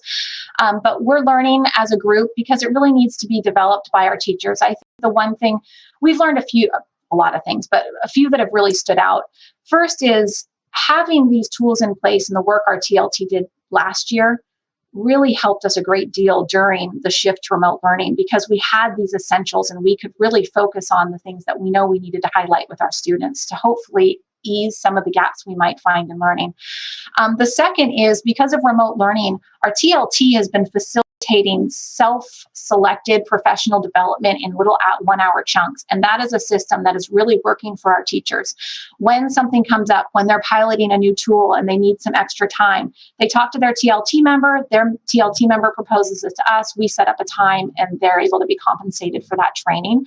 So to have a team of 60 highly proficient, amazing facilitators to be able to share in the professional development eases some of the tension we've had for PD over time when there's only 5 or 6 of us. So it's just been an incredible, more than just PBE, it's been an incredible shift in the development of our teacher leaders, and I couldn't be more proud of them. Yeah. Just to add that, several years ago, we were kind of getting hit with all the consultings that we were doing, using the consultants. We had instructional coaches. Well, that led us to where we are today. And so we, the path that we've taken is now we've eliminated much of that. And our instructional coaches we've eliminated those, but now we have a teachers teaching teachers. Yeah. And that's what we wanted. That was the goal. And here we are. So thank you very much. Yeah. Thank you for your continued support. Well, other trustees? I'll just jump in really quick to send the thank you beyond. Thank you, Jen, of course, but also I want to, of course, thank all the 60 teachers who participate. A lot of familiar names there. Your efforts are not going unnoticed. I really appreciate everything you guys are doing. And just like Debbie was referencing, it's great that we're able to do this ourselves. It just really shows that the PD is working and that not only is it making us better, we're being more efficient. So this is awesome. Great work. Thank you. Thank you. Other comments? I will add my own. Jen, this is, Debbie said it right. At one point in time, we were looking outside for new ideas, but Nevada was always figured out how to do a mix of internal program development, if it's people moving up through the ranks in terms of skill set and position, or if it's academics, we'll look to our own internal resources as strongly as we looked outside. And it's just thrilling to see these 60 teachers step forward and follow through and deliver the content to the students in this district.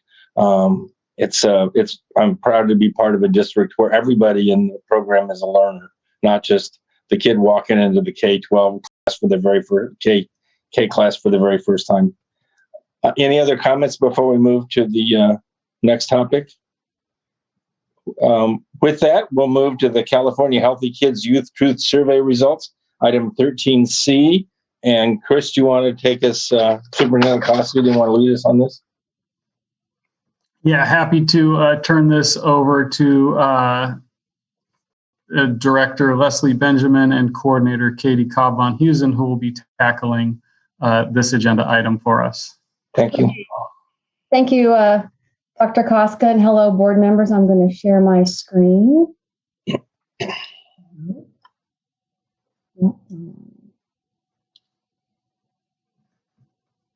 we go. And I'm assuming you can see this. Yes. Excellent. So as Dr. Koska said, Katie Von Hoosen and I will provide an overview of the Youth Truth in California Kids Survey results. And I'm going to start with the Youth Truth results. And this is the 4th year that NUSD has administered the Youth Truth Survey, thanks to the generous donations from the Marin Community Foundation and the Peter E. Haas Jr. Family Fund. The Youth Truth Survey was administered this year for 3 weeks between January 25th and February 12th. And despite the pandemic, remote learning, we had a phenomenal response. We had over 9,000 respondents. We were up 25% from last year, and we had 100% of our staff represented, which was really phenomenal. And we had up 36% for parents and guardians and up a little bit for students, but we had just a great response. Katie's going to do this slide, so I'm going to skip that one. As in past years, Cabinet met virtually with Sonia Heisters with the Youth Truth Survey, and we reviewed the results. Also, we held a virtual district-wide meeting for all school site councils with Sonia, which gave schools the opportunity to go deeper into their respective results. And we've been doing that for the past 4 years.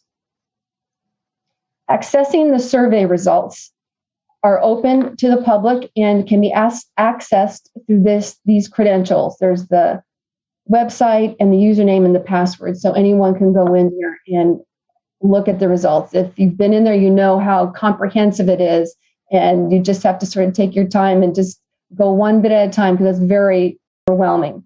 And then for the California Healthy Kids data, that hasn't been published yet, and that can be found on the NUSD website on the California Healthy Kids Survey. Now, I know this table may be a little difficult to read. However, once you're logged into the survey results, it can be found under the Nevada Unified School District Synthesis Report, February 2021. Essentially, this is a high-level snapshot showing the percent positives across the themes and levels and groups. So I'm going to dig into the top themes and the areas for improvement. But the NAs, the non-applicables on this page, just means that for the previous year, there wasn't any data to compare it to, or that theme didn't appear in the last year. So in the areas of success and across the themes, the students rated culture had the highest percentage. And elementary saw the biggest jump of 36% over last year. And the questions focused on the students' experience in an orderly, respectful classroom environment. For secondary, it was focused on fostering a culture of respect and fairness. For families, the highly rated themes are school safety and communications and feedback. Safety included questions about feeling safe from bullying, safe place to learn, safe from violence, and communications asked about receiving information about what their child should learn and be able to do, and receiving regular feedback, open and effective lines of communication, and receiving regular feedback on child's progress. Staff also rated culture and professional development highly. Culture was about the degree which staff believe their school fosters a culture of shared vision, respect, and effective communications. Professional development and support include questions about feedback from colleagues to help improve their work, opportunities to learn to grow professionally, and feedback from supervisors. Areas for improvement in the themes. For elementary, it was not applicable, meaning there wasn't a negative in that category for that group. Secondary students saw a decrease in belonging and peer collaboration. And given the pandemic and remote learning this past year, that's probably a result of that. Because that is focused on feeling a part of my school's community, students are friendly to me, and being myself around other students. Engagement and culture had the largest drop from last year for families.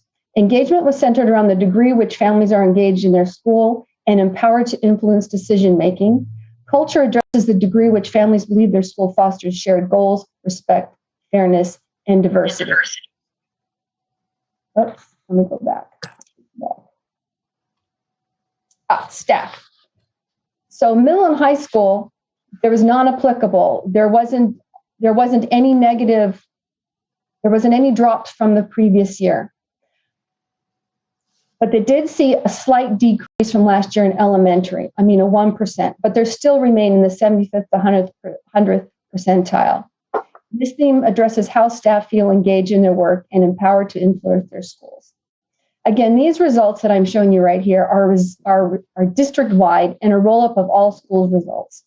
Individual schools are most likely a bit different, but this gives you a sense of the results across the district. And at this time, I'm going to turn it over to Katie to review the Healthy Kids survey. All right, I've been cautioned to project and want to make sure that I'm coming across. Please let me know. Oh, all kinds of thumbs up. I feel so You're validated. good. Yep. Good evening, everyone. So you can see the participation data, and I really want to touch on the fact that the 7th, 9th, 11th all took the survey while they were still all remotely learning. The 5th graders had just begun coming back to campus, and everyone did it via the computer. Some might have done it while they were with their teachers in their classroom. Some might have had it assigned to do at home. So I'm pulling your attention to the 25% participation rate of our 5th graders district-wide, which is about a decrease of about 20. Last year was about, 2 years ago, it was about 40%, 45%. So we did see a decrease. However, our staff and students performed like Hercules, and you can see our 7th grade participation rate was huge. Our 9th graders had a slight drop. Our 11th graders, that 54% is actually a slight raise. And our non-traditional students who are enrolled at Marin Oaks and Nova, the improvement rate increased by 30%. So although there's a mixed bag in terms of participation, I'm especially pleased about the resilience that our staff and students showed doing this survey remotely. Next slide, please. I wanted to point out the fact that this data it's published, yes and no. I have the little booklets that we're all used to seeing, but all of the data hasn't been aggregated and disaggregated throughout different ethnicities, male, female, all of that yet. And the official compilation is due to us, I think, next winter. So I can work with Leslie to see if we want to publish the form that I have. But I took the data and did a little crunching for us here today. With my Healthy Novato partners, we reviewed the data on suicidal ideation and alcohol, tobacco, and other drug use, because those are key components of our work together. Next slide, please.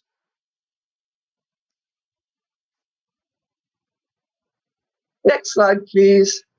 Oh, back up one, my problem.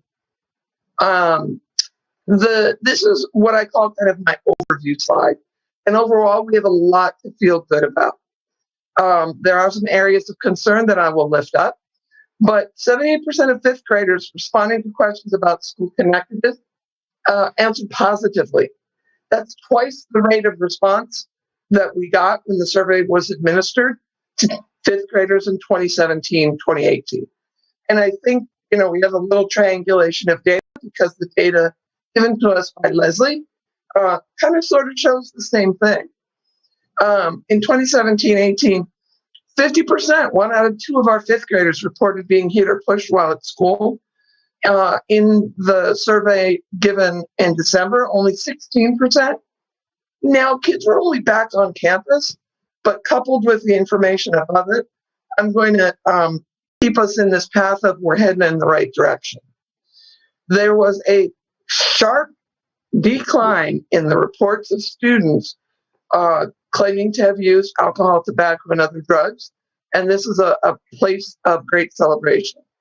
However, we do need to pay attention to what students are saying about their feelings of sadness.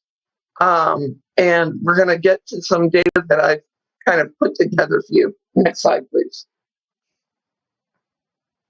Now, I want to point out very quickly as you squint to read this graphic.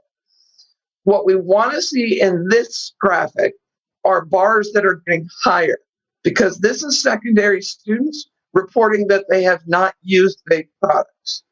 So if let's home in on 11th grade, you can see in 2017, 2018, slightly over 50% of 11th graders reported using vape products, never using vape products. Now we're approaching 75%. So there's an increase in students saying, no, didn't use it. I want to highlight our non-traditional students for that big jump you can see of kids saying, nope, haven't used vape products. Next slide, please.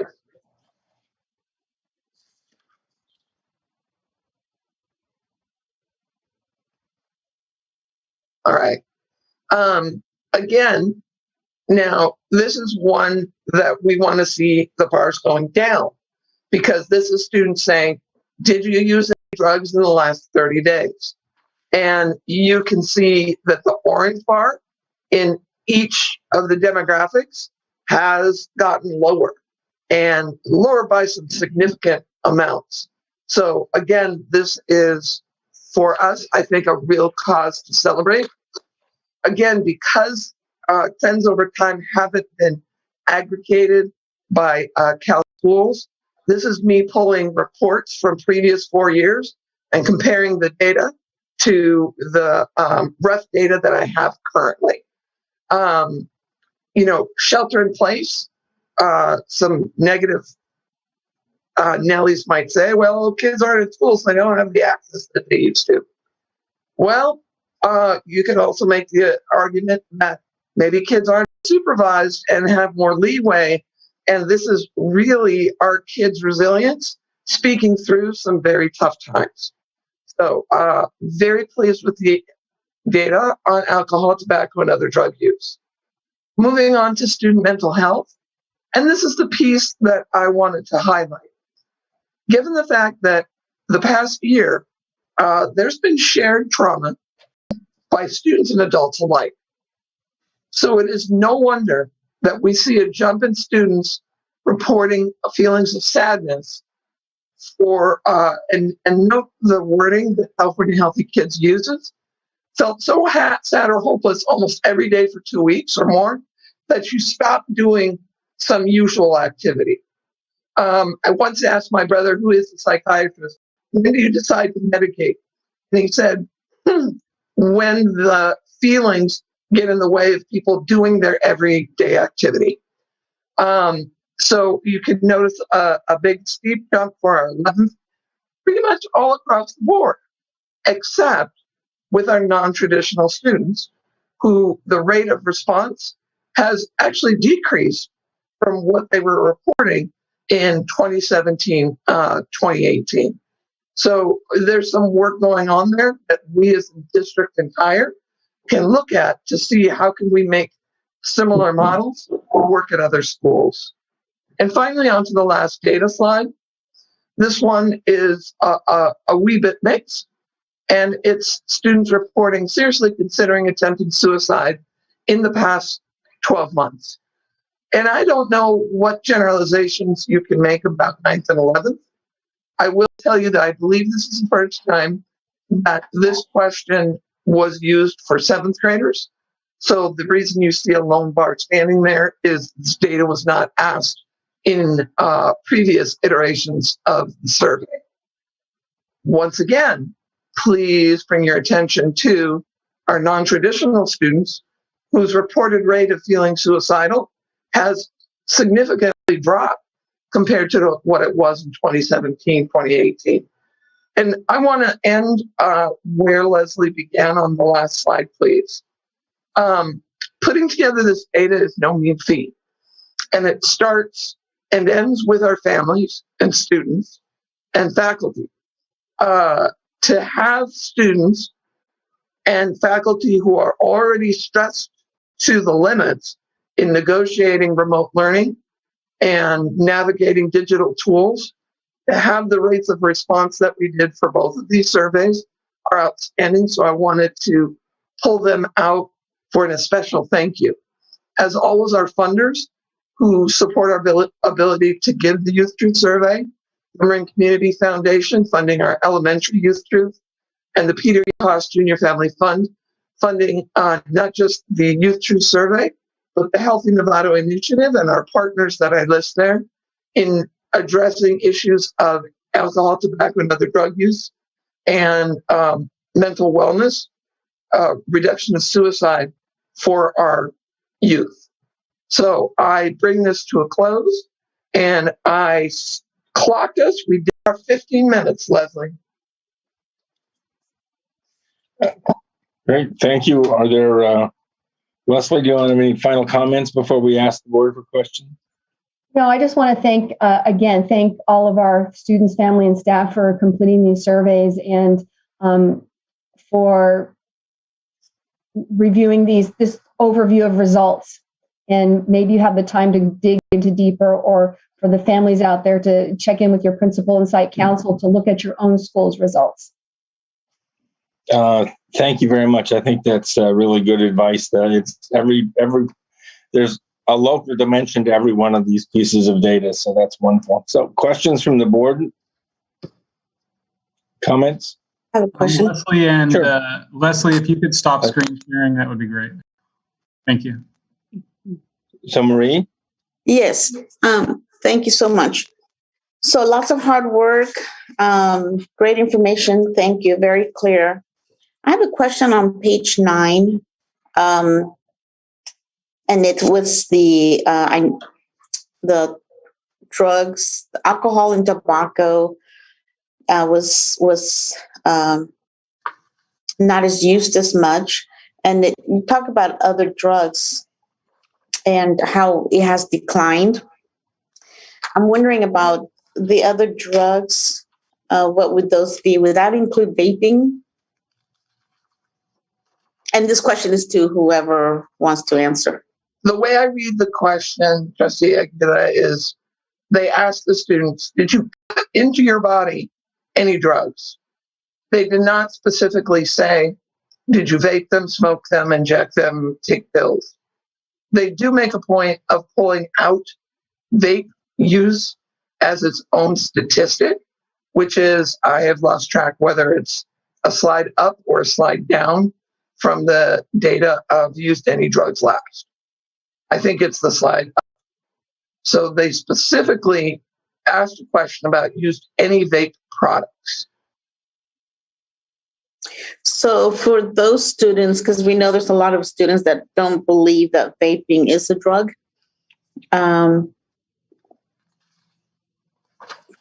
those students that do believe vaping is a drug is included in the answers, correct? I think so. Yeah. That's Okay. how I interpret it. Right. Okay. Thank you.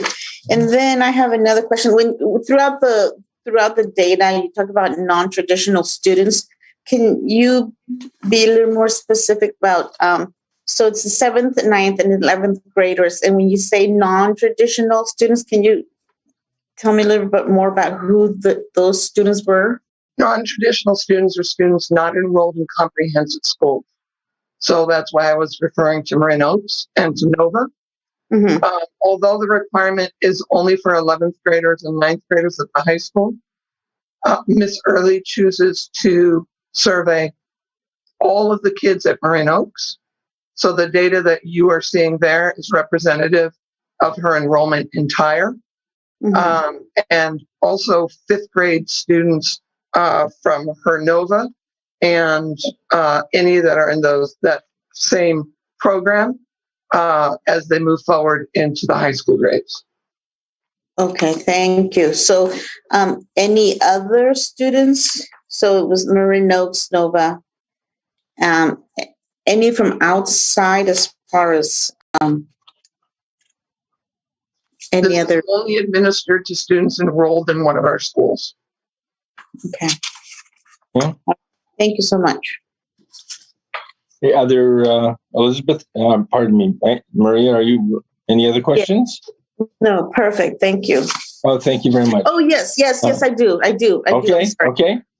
When you talk Make about sure okay. So when you talk about sadness, I know it says if it was more than 2 weeks, where if you're so sad, like the DSM-5 would probably say, more than 5 weeks, and to the point where you stop doing your normal activities, then that would be what the question is. But as far as sadness goes, and there's different levels of sadness, from just occasional seasonal normal sadness to depression to suicide. So one of the questions that says sadness. And so what do you think? By invoking my brother, I meant in no way, shape, or form to imply that the California Healthy Kids Survey is seeking to do any kind of diagnosing. The question, as it's given in the survey, is specific. Have you felt so sad for 2 weeks or longer in the past 12 months that it's caused you to stop doing what you normally do? And that's the extent of how they ask the question. Yeah, it doesn't define what kind of sadness, but the students that would read that, they would just say, well, they wouldn't know like to the different levels of sadness, but they would just say sad, and that's it. They would just answer that question, and they wouldn't. No, but there would be no explanation, right? So in other words, when they get the survey, and I should know the answer to this. I'm so sorry. When they get the survey, there's not someone there that explains other than what the survey says itself. 2 weeks, so sad that you stop doing stuff you normally do. Yeah. That's the only explanation students receive. Okay, thank you. Okay, other trustees with questions? Looks like Trustee Gasson has a question. Yeah, Trustee Gasson? She's talking, but we're not hearing her. Yeah, okay. Yeah, I'm. Oh, no. No, not Marie. We're looking for Diane.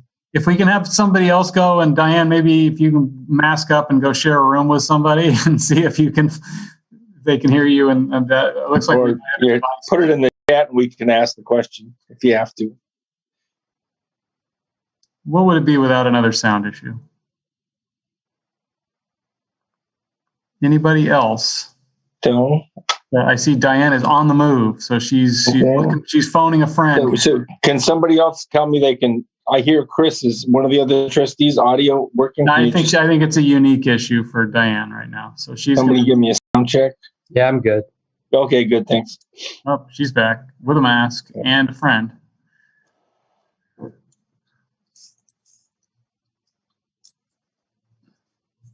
You're muted.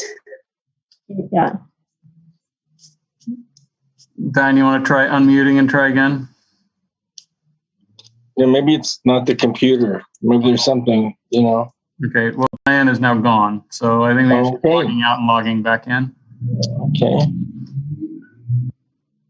Is there any other questions that we can to the table so she could be our last speaker? We do have other questions. Go to one public comment. We have one. Okay, why don't we go to the one public comment and on this item? Is it on this item 14A? Yes, on this item. Okay, so let's take the one public comment. Ellen, you want to cue that up? They're promoting right now.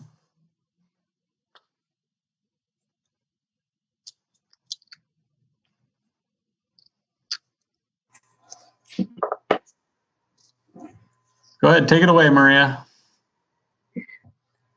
Thank you for this opportunity to speak. And I just want to say, you guys have been doing a great job getting our students back to school and also addressing the pandemic and all the recommendations, how well you guys have really addressed putting our students back in school. So thank you. But tonight you guys heard about the results of this year's Youth Truth Survey, and that's what I want to speak about. The data from the Youth Truth Survey gathers students and their family feedback about their overall experiences in 6 key areas. These areas are student engagement, academic rigor, school culture, relationships with teachers, relationship with peers, and college and career readiness.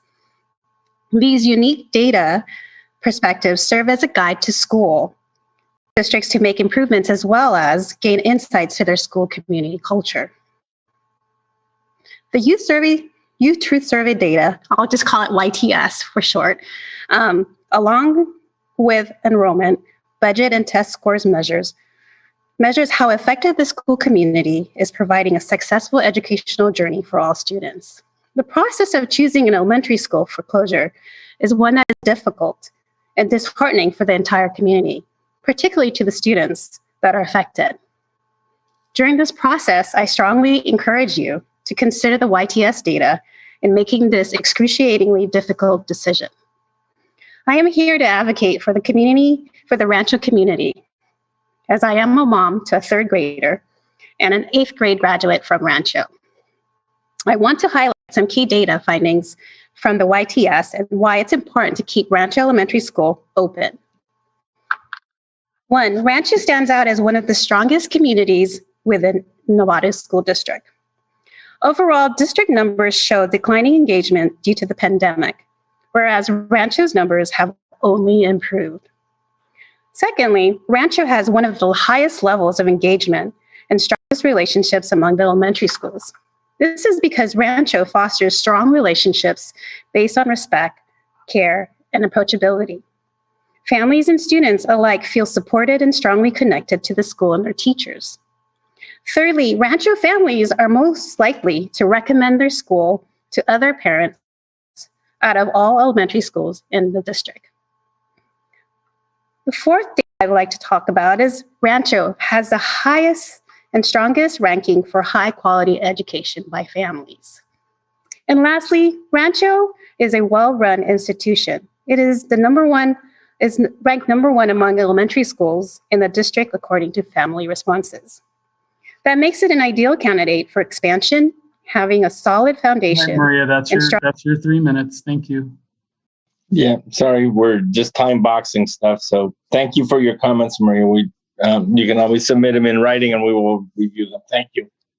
So that's the public comment for item 13C. That I believe we had one more. Diane had wanted to speak to the issue before we. So I've checked in with Trustee Gasson. She's going to transition to home and get back into the meeting if she can. Okay, so we are going to then move off of item 13C. It was a staff report only, so it's not a discussion action. So we're going to move to item 14A, which is approval of resolution number 24, Certificated Teacher Appreciation Week, May 3rd through the 7th, 2021. Trustee Superintendent Koska, you want to lead us? So yeah, we're going to turn this over to Assistant Superintendent Ferrer. Thank you, Jonathan, for being here tonight. Thank you, Dr. Koska. Greetings, trustees. Jonathan Ferrer, Assistant Superintendent, Human Resources. In honor of Certificated Teacher Week from May 3rd through May 7th, the district is recommending a resolution to be read and approved to celebrate and honor Novato Unified School District's certificated employees and their contributions. As we know, education is not possible without our teachers, whether these teachers are classroom teachers, academic counselors, school nurses, program specialists, speech therapists, deans, school psychologists, literacy coaches, athletic directors, or other certificated staff. These individuals are critical in the development of our students, our community, and the future. Our teachers are deserving of recognition and support each and every day. They work tirelessly, going above and beyond, prioritizing and engaging their students, oftentimes with limited resources. Many of them make personal sacrifices, provide a safe, caring environment for their students, and provide nurture and love when our students need them the most. Even more so now, coming out of our crisis and the pandemic, our teachers serve as the guiding force our scholars need. They continue to prove that no matter what challenges come our way, that are out of our control, they will continue to engage, inspire, and empower. We know the impact a teacher has in our lives. We each have that one memorable teacher who supported us, who never gave up on us, and who inspired us to be who we are today.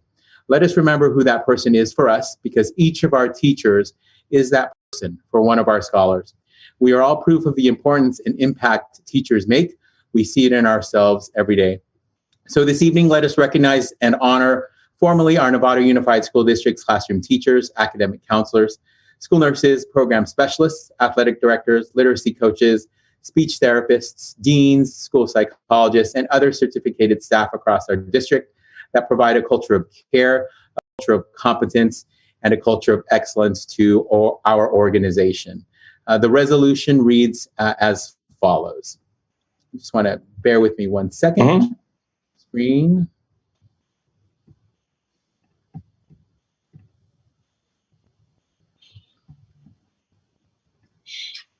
Whereas education is the most vital activity we as a society undertake to ensure the well-being of the nation, and whereas certificated teachers serve the students and the community of Novato through their work at Novato Unified School District, and whereas certificated teachers assist Novato Unified School District in its commitment to provide quality educational programs and services to the children of Novato, and whereas certificated teachers individually and collectively set an exemplary standard of performance and commitment, and whereas certificated teachers provide knowledge, skills, and expertise that are relied upon throughout the district.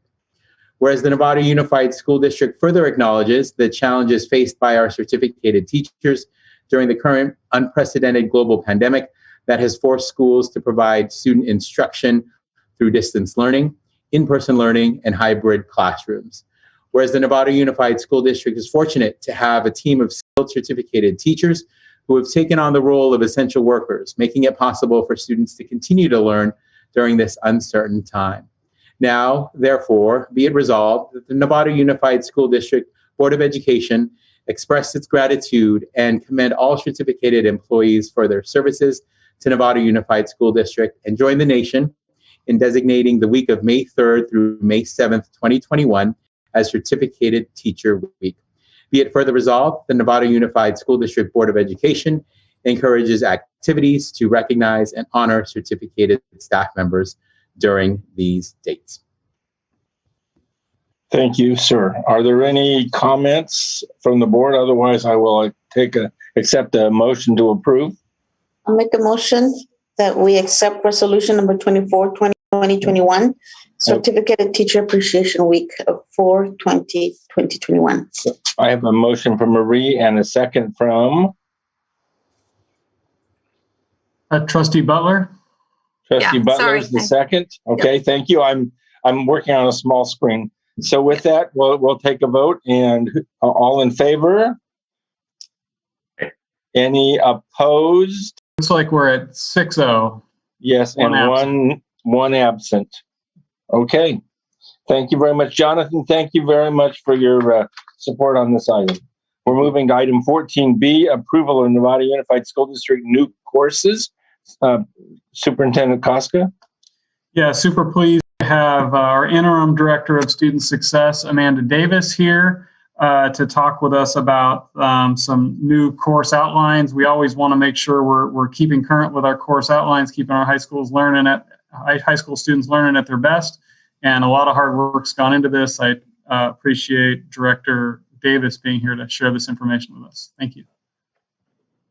Good evening, President Millerick, trustees, and Superintendent Koska. I have the pleasure this evening of sharing with you all the new course outlines for the 21-2022 school year. These courses are going to be in our 3 high schools, and I'm really excited to share upon my submission of the outlines to you all with the board cover. 2 of the courses were pending for approval through UCOP A to G. They are now all approved as of this morning, so that was really exciting news, and been able to communicate that with our school sites, and they are really ecstatic to be able to know that that part of the approval process has been complete. So with that, I will share with you my screen and then go through the courses. Yeah, we're all sort of the more precise you can be, the better off we are, all kind of working remote here. So thank you. You're welcome. All right. You should see my new course outline screen. Is that accurate? Perfect. Yep, slides. Okay. Yep. So the first course that I would like to share with you guys today is under the History Social Sciences, and it is the Ethnic Studies and Examination of Race in the United States. This is going to be a year-long course. Jen Larson had brought earlier a half-year one that we are implementing. This is now something that our teams in Novato are working in partnership with the County of Marin with other educators in developing a robust ethnic studies course that will be year-long. In year 2029, it will be a requirement. So this gives us an opportunity to start putting these courses in place so students can start to experience the classes and the teachers can start using the course study. So the outline that I submitted to UCOP for A to G approval is the collaborative effort amongst Marin County Office of Ed and with our teachers as part of that work. And like I said, this was the one that came through today as a approval. Wow. Our second one is the English, and this is the multicultural literature examining race, class, gender, and the colonization of identity. This course will be offered at San Marin High School. We're really excited that our counselors have been able to work with students in their course requests. And at this point in time, we already have about 60 students who are interested in this course.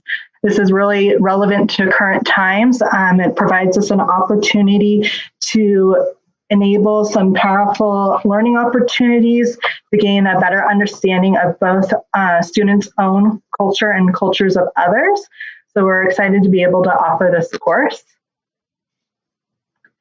The third class that was submitted to UCOP is the Advanced Academic Language Development course.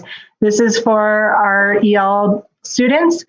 We're really excited that this was a class that we piloted the curriculum this year across all of our high schools and have been able to see some great gains for our EL students.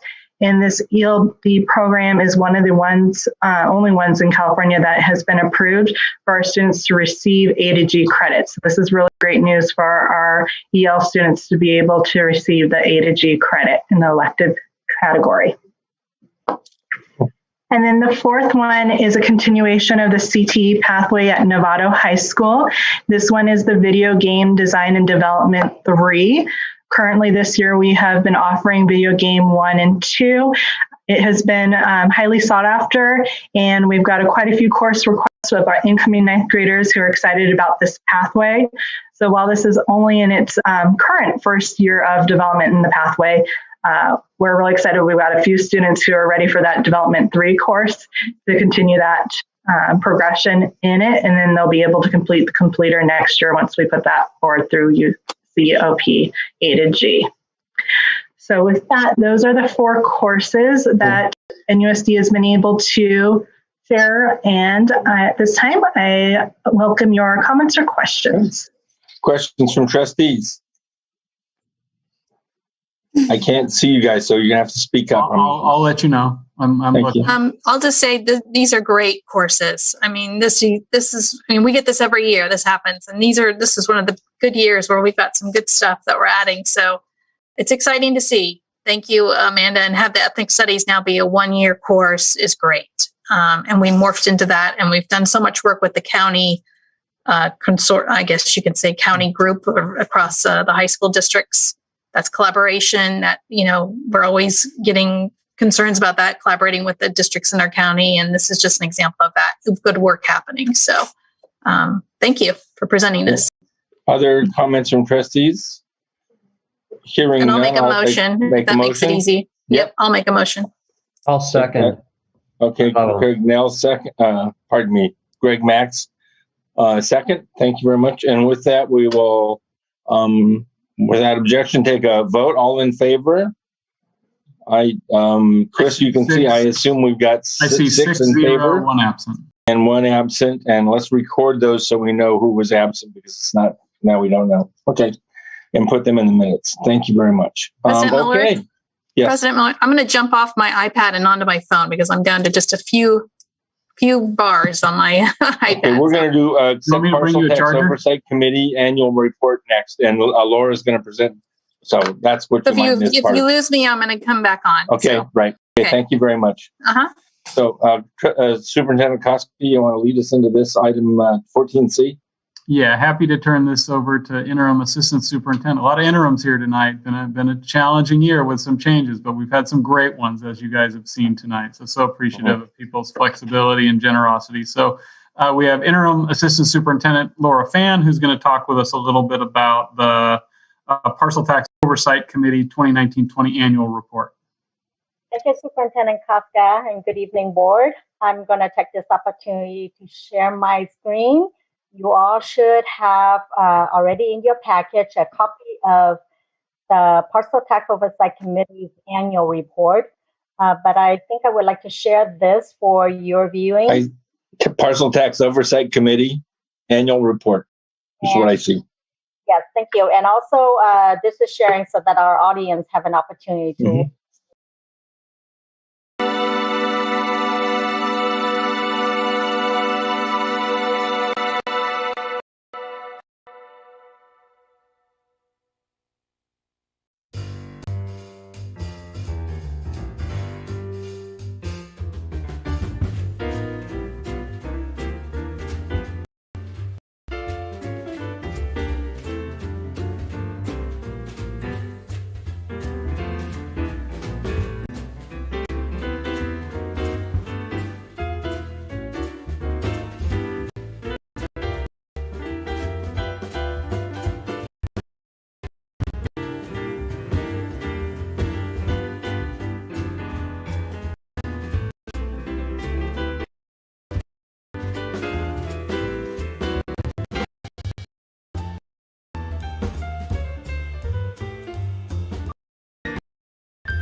Unfortunately, our oversight committee members are not able to attend to present this meeting, so they've asked that I present on their behalf.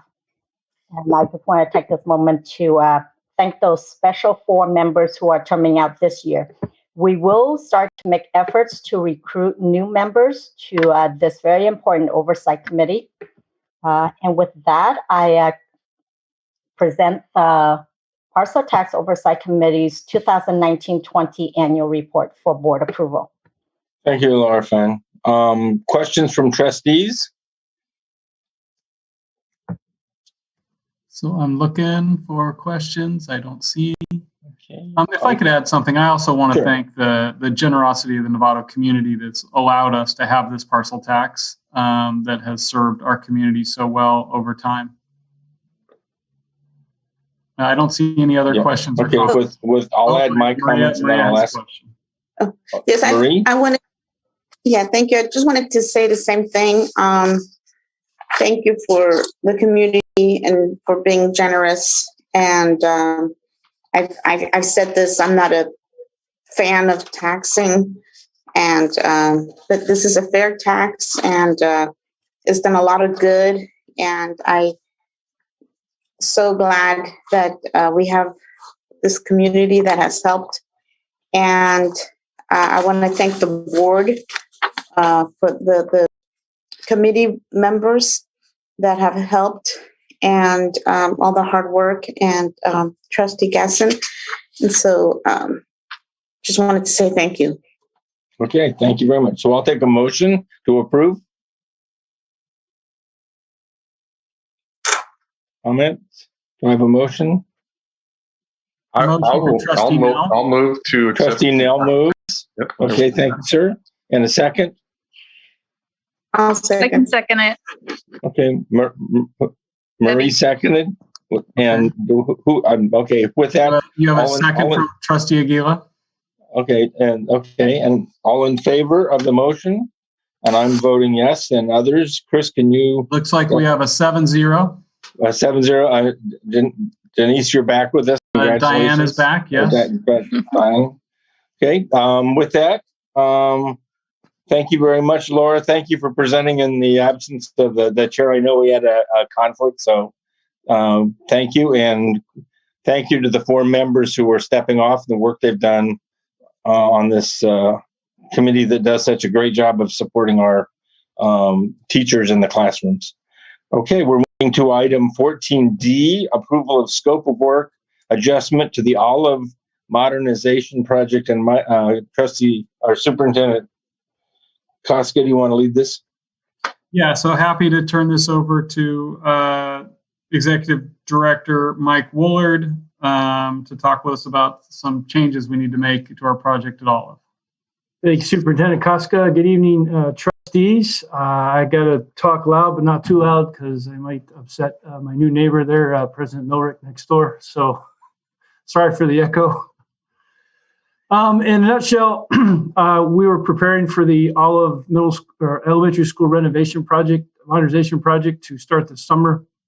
We're on site about a month or so ago with the architect, construction management firm, and the contractor, and we did a little more investigative surveying of the site to just sort of get some more details as the contractor is still developing his pricing. And we happened upon some unexpected damage or some deterioration that we needed to correct. And if I can get my mouse to work, I will share my screen here. And can everybody see that title slide? Measure G bond, Olive School. Thank you. So tonight I'd like to just quick presentation on what we found and what additional scope of work we would recommend to add to this modernization project to correct this issue that we discovered. And to be a good engineer, I'd also like to present to you the impact to the cost, the schedule, and then recommendations for how to meet both of those so we can resolve this issue and move forward with the project. And of course, at the end, answer any questions and are asking for approval of the additional scope of work and for the cost to do this work. So moving forward, just to give you a little itemized agenda, what we're going to go through. I'll talk about what the original modernization scope of work was, what we're looking to adjust, and kind of how we found it where it is. Then the phasing of how we're going to do it. The cost adjustment, most important part is how we're going to fund it, and then the schedule, and then a little bit of a legal overview we've had on it, and then of course any questions that the board members might have. Moving forward, the initial modernization project as you approved it was just that, to modernize all the classrooms. We are also doing a lot of maintenance work on the exterior and the roofs. We were building a new administration building at Olive. We're also renovating the old admin space into a new kindergarten classroom and associated storage support spaces. And we're also doing our IT infrastructure upgrade and classroom toolkit at the site as well, in addition to the 21st century furniture. And what I wanted to point out was when we did this initial scope of work, we also put in some pretty healthy allowances during the construction for dry rot damage, as the school was initially constructed in 1949, and it has been around for a long time. And we expected to run into some of that. So what was the issue that we found? Well, if you can imagine, Olive is 4 wings of classroom buildings. If you can imagine a long wing, I think everybody's been out there a few times or more. It's about 5 or 6 classrooms per wing. It has a low side, which has windows kind of at eye level if you're standing in the room. It also has an access point that way. And what I call the high side is these high bay windows here, which has a covered walkway over it. And has another access into each classroom from there.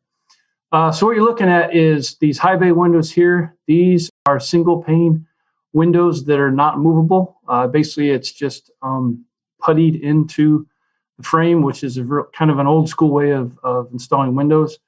And the bottom smaller rectangular parts at one time were operable. Some maybe still open. And this was for the passive cooling for the classrooms before we put in air conditioning.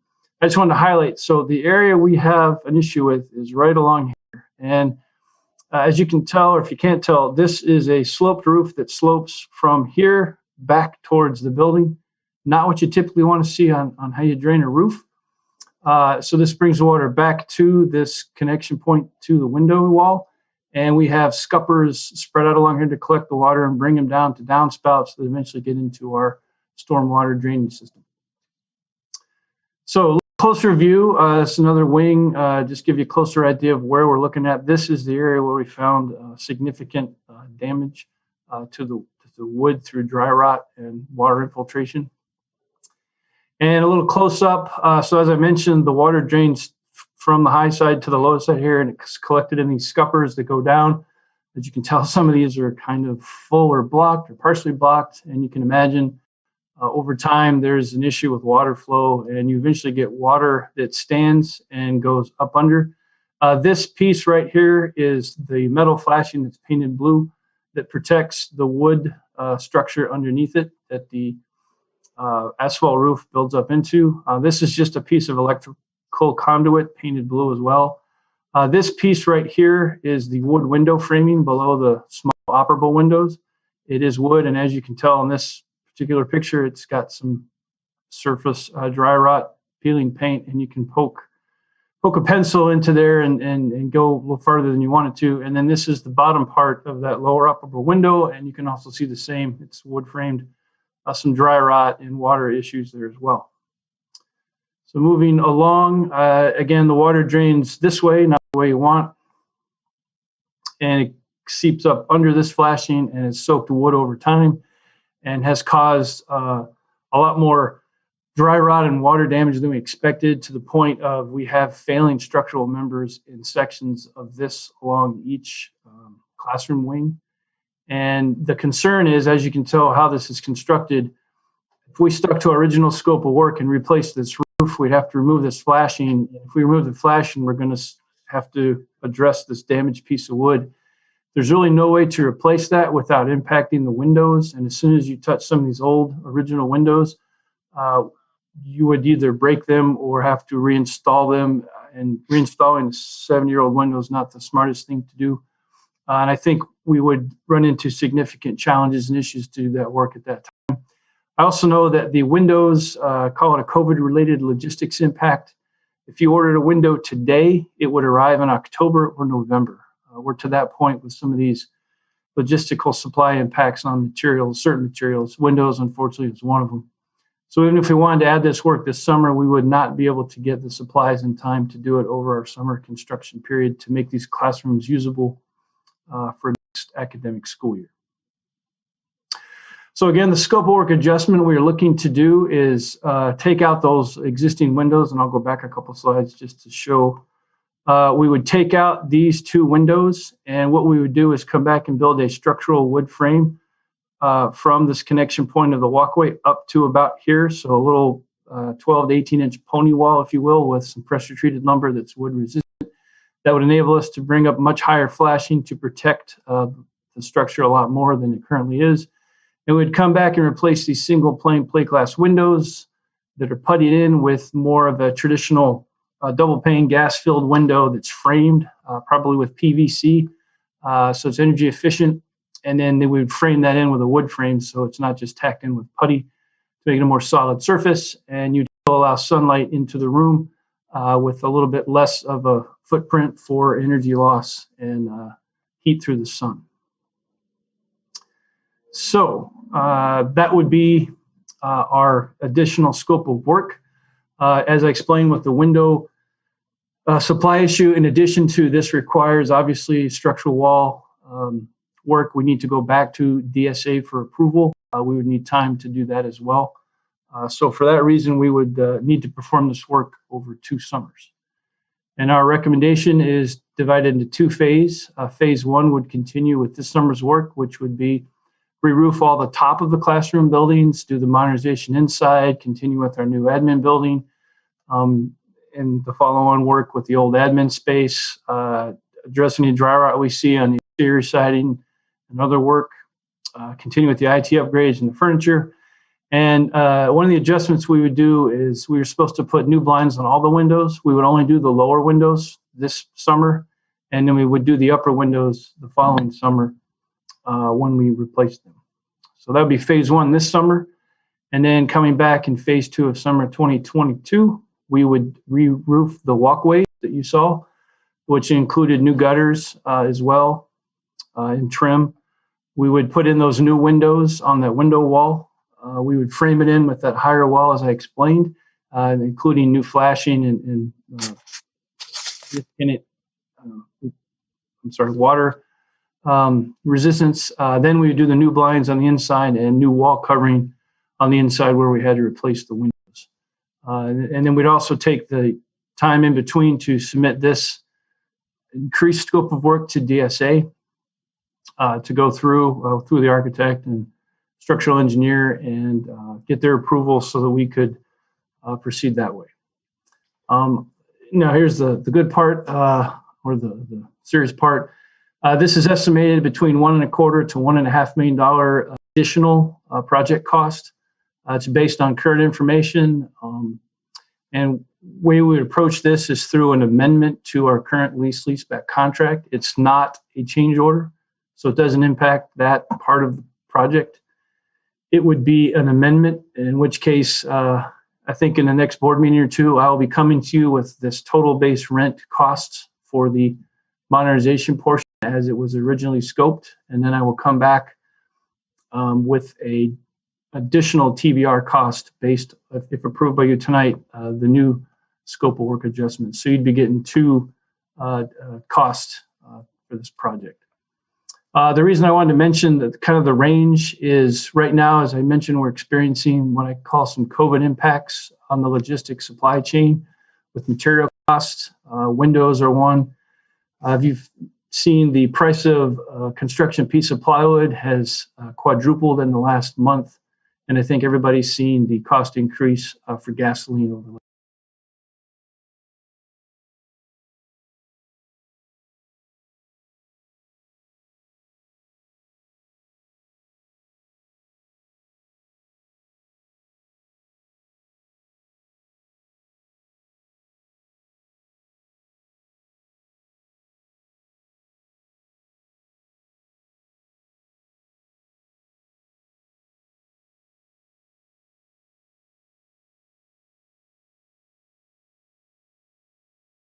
$3 million of that allocation as contingency to this and the Linwood Elementary School modernization project. I believe some of the reasoning was because these are 2 of our oldest school sites, and it wouldn't be too much of a surprise to find something unexpected. That was very fortuitous.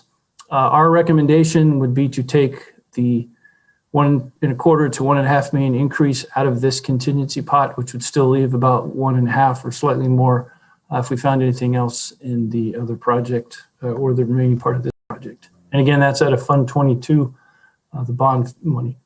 Other options, we could use other Fund 22 monies. We could go into the middle school allocation, which, as a reminder, we have $16 million that's not tied to specific projects as of yet. We will be bringing some more ideas and more information on that to you in future board meetings. But As of now, there is some money there not tied to a project that could be used. We also could go into the $44 million deferred maintenance allocation you approved. That is tied to specific projects, but we could go to the bottom of some of the work that was going to be done in 2028, and we could get some money from there and push that deferred maintenance to then the future bond or some other time in the future. We don't recommend that because, as you know, it cancels projects you've already approved and that we've identified as work that we would like to get done, especially on the deferred maintenance side. Another option, 3, we just looked at, we do have a general fund deferred maintenance pot of money. I talked to Nancy Walker, our finance director, and found we have about $750,000 currently in that fund. That's Fund 14. The only concern is that fund has been built up over years, and Nancy explained that we put in, the board approves during the annual budget about a $265,000 deposit every year into that fund to set aside for any unexpected deferred maintenance that comes up. If the board decided to use that, you would deplete that entire fund, and it would take years again to build that up to the current amount that it's in. Again, not recommended because if something else happens in the district, we wouldn't have any means to fund it out of this general deferred maintenance fund. We also have about $420,000 of bond program contingency out of Fund 22. We received our recent, or it's imminent any day now, our most recent interest deposit, which gets us up to about $420K. Again, that's for the entire bond program. We're trying to build that up a little bit. We could use that. It wouldn't cover maybe a third of it, and we'd have to find funds on other places. Again, not recommended. Just wanted to let you know, as some other potential funding sources we're pursuing in parallel efforts through our good friends at King Consulting. They've made us aware of a facility hardship process through the state.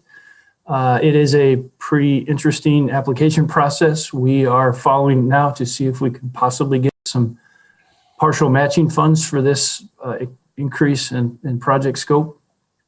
It's pretty intense. We have to get a structural engineer and do some investigative work and get a couple of reports, but it's worth pursuing if we can get some partial funding from the state to help us address this. So we are pursuing that now, and it will be a couple of weeks or month or two before we're able to see if that works out, but we'll keep the board posted on that progress. Just wanted to mention that as a potential source. And also the ESSER funding is, I think, available. We talked through legal, and if I understand the language, it could be used. Again, that is completely a board decision, but it is a funding source that is out there that could be pursued if directed, staff directed by the board.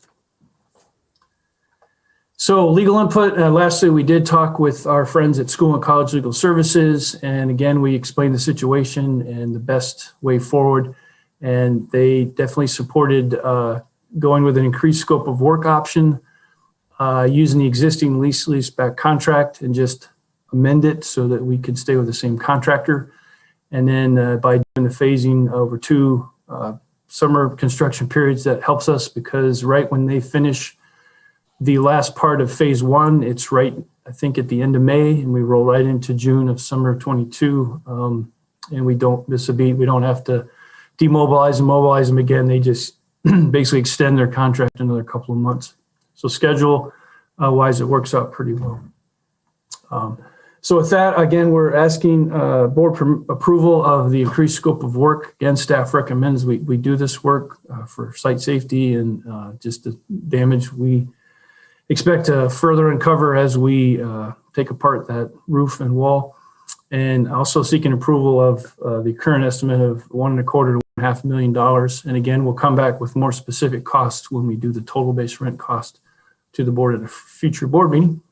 And with that, I am very happy to answer any questions that the board might have. Questions from trustees? Speak up. I can't see your hands. I'm on a limited screen. Mike, can you stop sharing your screen, please? I am trying. Get on it there, Willard. Man, come on. What the hell? Hold on. Oh, there it is. Sorry. There we go. No worries. So any questions? Okay. Questions? Do I hear anybody? I see a question from Trustee Gasson. Trustee Gasson, you want to? You got the floor. I'll let Trustee Nell go first. I saw his hand too. Trustee Nell. Yep. I'm not sure I really have questions about the situation. I think the report is pretty thorough and solid. I think that a lot of thought went into it. Unfortunately, nothing lasts forever. I mean, we might want to say, gee, wish we could have figured this out sooner at the extent of the damage, but I think 70 years is a pretty good life for the work up there. And I think we, at some point or another, are going to have to be doing something about those windows. If it isn't dry rot, it's going to be for energy and other reasons, right up to earthquake safety measures.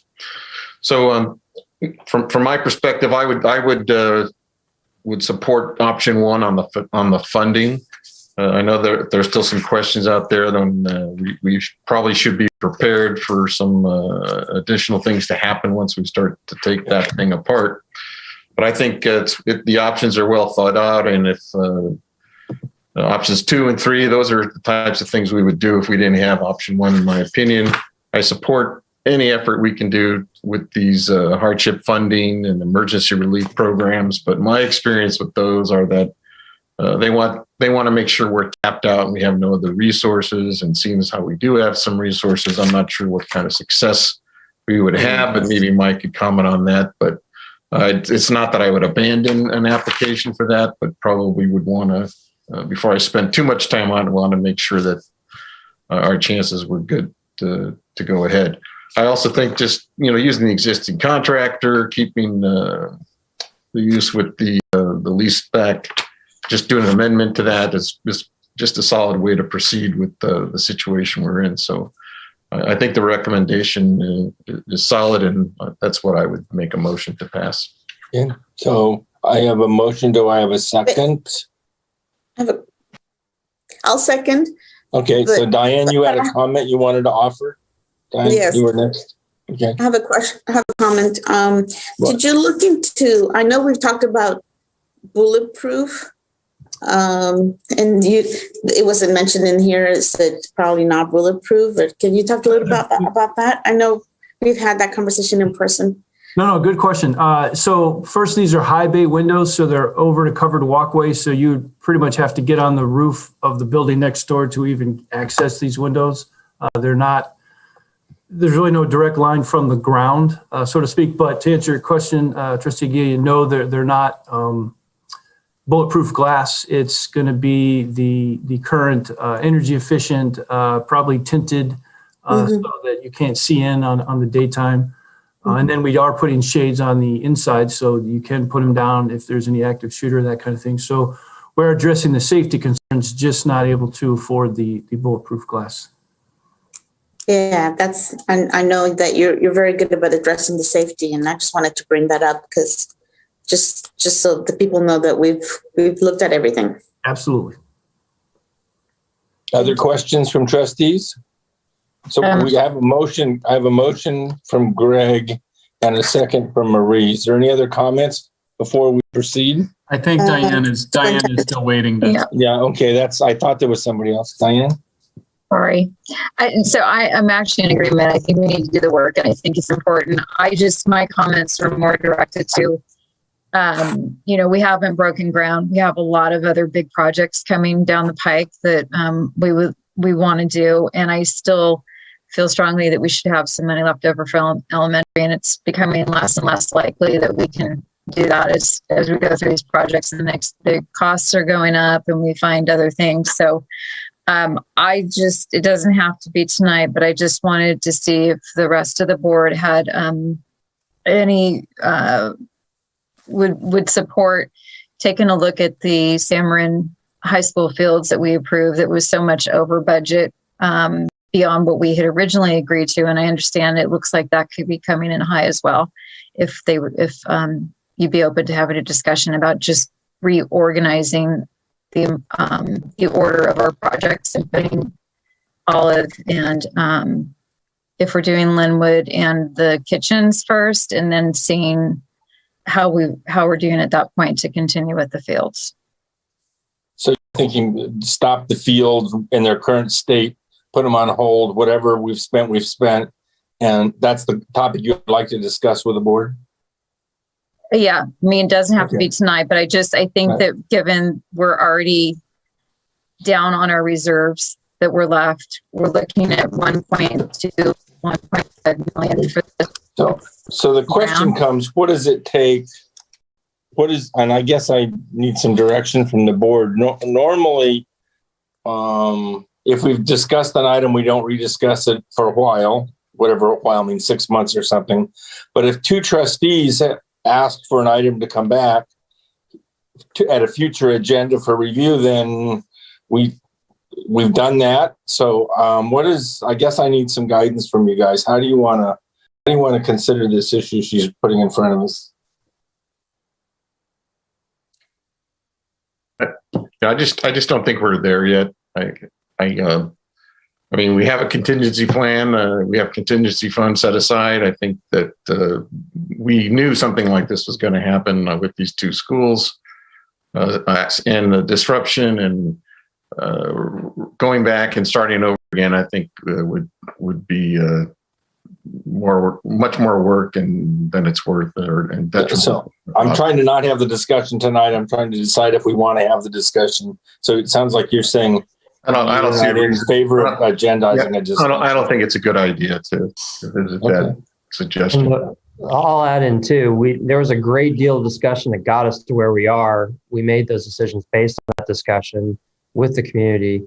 I don't see us revisiting our decisions because it just opens a can of worms on all kinds of stuff. So I understand how there has been in the past discussion, concern, whatever, about how Measure G is weighted toward the higher grades. That's just really a matter of the fact that we had probably $1 billion worth of need, at least $500 million, and we only got 220. And I'm not saying that we should have got more. It's just that's all we could get. And we based, the priorities are to go after where we could get the biggest bang for the buck, and that is in the high schools. That's where all of our kids go through and enter the world, and where we have very complex. I'm trying not to have the discussion tonight. So got it. I'm trying to say, should we agendize this for a discussion item? I would say no. And let me just clarify, it wasn't I understand the reasons that we got where we are. My concern is just realigning what project gets done next. Okay, because we're running. So that was what my discussion was to see about restructuring what projects go next, because we're looking at doing some significant actual buildings that, were for educational purposes. And I feel like we're coming down to where we don't have a lot of, look at our choices for where are we going to get money. Well, so the problem is we don't have an agendized item to talk about the overall program. All we've got is an agendized item for this one item, and we're really got our toes over. We're talking about issues that a lot of people in the community care about. So I guess what I'd like to do is stop having this conversation and move back to voting on this one issue. And then we have to, in agenda planning, decide if we're going to put this on an agenda as a future item. And I guess that's what I need the 7 of you to provide direction, because this isn't my choice, or this is not something I understand well enough to tell you what would be the right thing to do tonight. So we need to get back to the thing that is on the agenda, which is this one item. We can't have the other conversation. Yep, we do. Yep. And then you guys can take it up in agenda planning. Yeah. Okay. So the motion was by Greg, and the second was it was by Derek. Motion by Derek, and second by Trustee Aguila. And second by Aguila. So with that on the table, then all in favor of moving forward using the item number 1 funding as proposed by the staff on this project? I see 7-0. 7-0. Okay, so we've dealt with the item this evening. Thank you all very much. The rest is not an item for this evening's conversation. The next issue is item 14E, and thank you all very much. And Mike, thank you. It's like a brother from another room next door. It's weird. So 14E is the next item, approval of employment agreement. Chris, do you want to lead on this? Yeah, sure. Happy to turn this over to Assistant Superintendent Ferrer, who's done all the behind the scenes work to make this happen, working with school services to run a great process to find us a candidate for a job that most districts have to go out 2 or 3 times to find somebody for. So I'm really pleased that Jonathan can bring this contract before us. And so with that, I'll turn it over to you, Assistant Superintendent Ferrer. Thank you, Dr. Koska. Good evening, trustees. Jonathan Ferrer, Assistant Superintendent, Human Resources. Before you is a recommendation to approve the employment agreement for Assistant Superintendent, Business and Operations, effective June 1st. As you know, Assistant Superintendent Assistant Superintendents are contracted employees with their contracts presented to you for approval.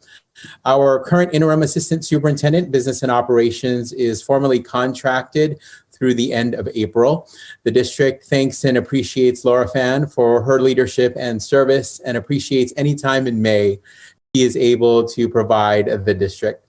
In order to ensure a smooth transition and continuity of business and operations and leadership, the district recommends Lois Standring be appointed with your approval to the position of Assistant Superintendent, Business and Operations, effective June 1st, 2021. As Dr. Koska noted, as you know, we use the School Services of California organization to help support, recruit, and attract employees and to facilitate our selection process.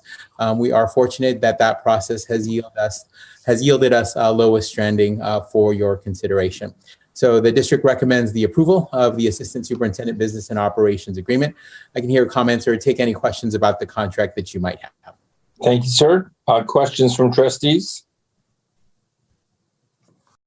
Trustee Nell? Yeah, I just wonder, Jonathan, if you could just elaborate a little bit more on our process in how we came to this final decision. I understand the company that helped us work on it, but the personnel here at the district, what was involved, and just want to have that verbalized out a little bit more. Sure, so people know how this decision was made.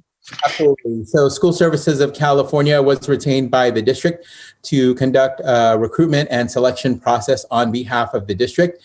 The posting was posted for, I want to say, about 5 to 6 weeks, open to anyone interested in the position. School Services then reviewed all of the applicants with members of the executive team here in the district for selection for interviews.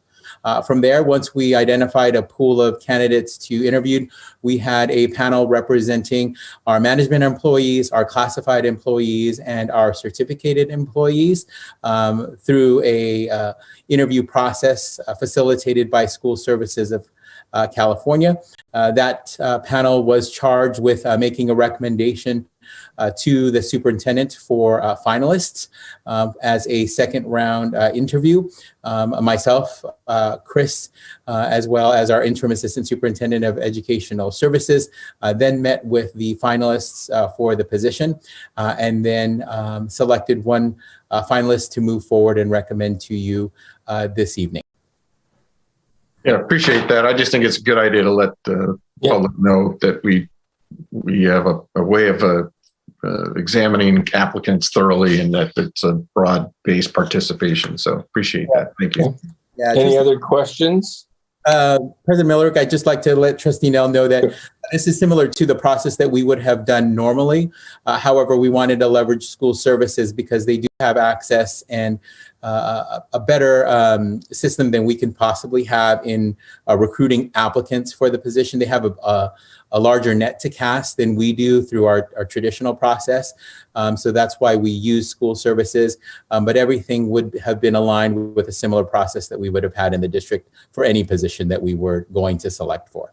No, yeah, that's good. My experience with California School Services is good, and I'm happy to hear that they participated. Other comments? Trustee Nell, do you want to make a motion? Let me unmute again. So I will move acceptance of the recommendation and employment agreement for the Assistant Superintendent of Business and Operations. Do we have a second? A second. Murray seconded. All in favor? I think we got, Chris, can you count seven? I see 7-0. 7-0. Thank you very much. And I believe that takes us to the end of our agenda for this evening. So unless there's any other final words, we are adjourned for this meeting. Thank you all for your participation. I think our next meeting is the 5th, May. Right? May the 4th be with you. May 4th, Tuesday. We'll see you there. Thank you all very much. And thank you everybody for your patience tonight as we've made it through this meeting. I know it was frustrating, but appreciate your patience. Okay. Thank you. Thanks, everybody. Good night.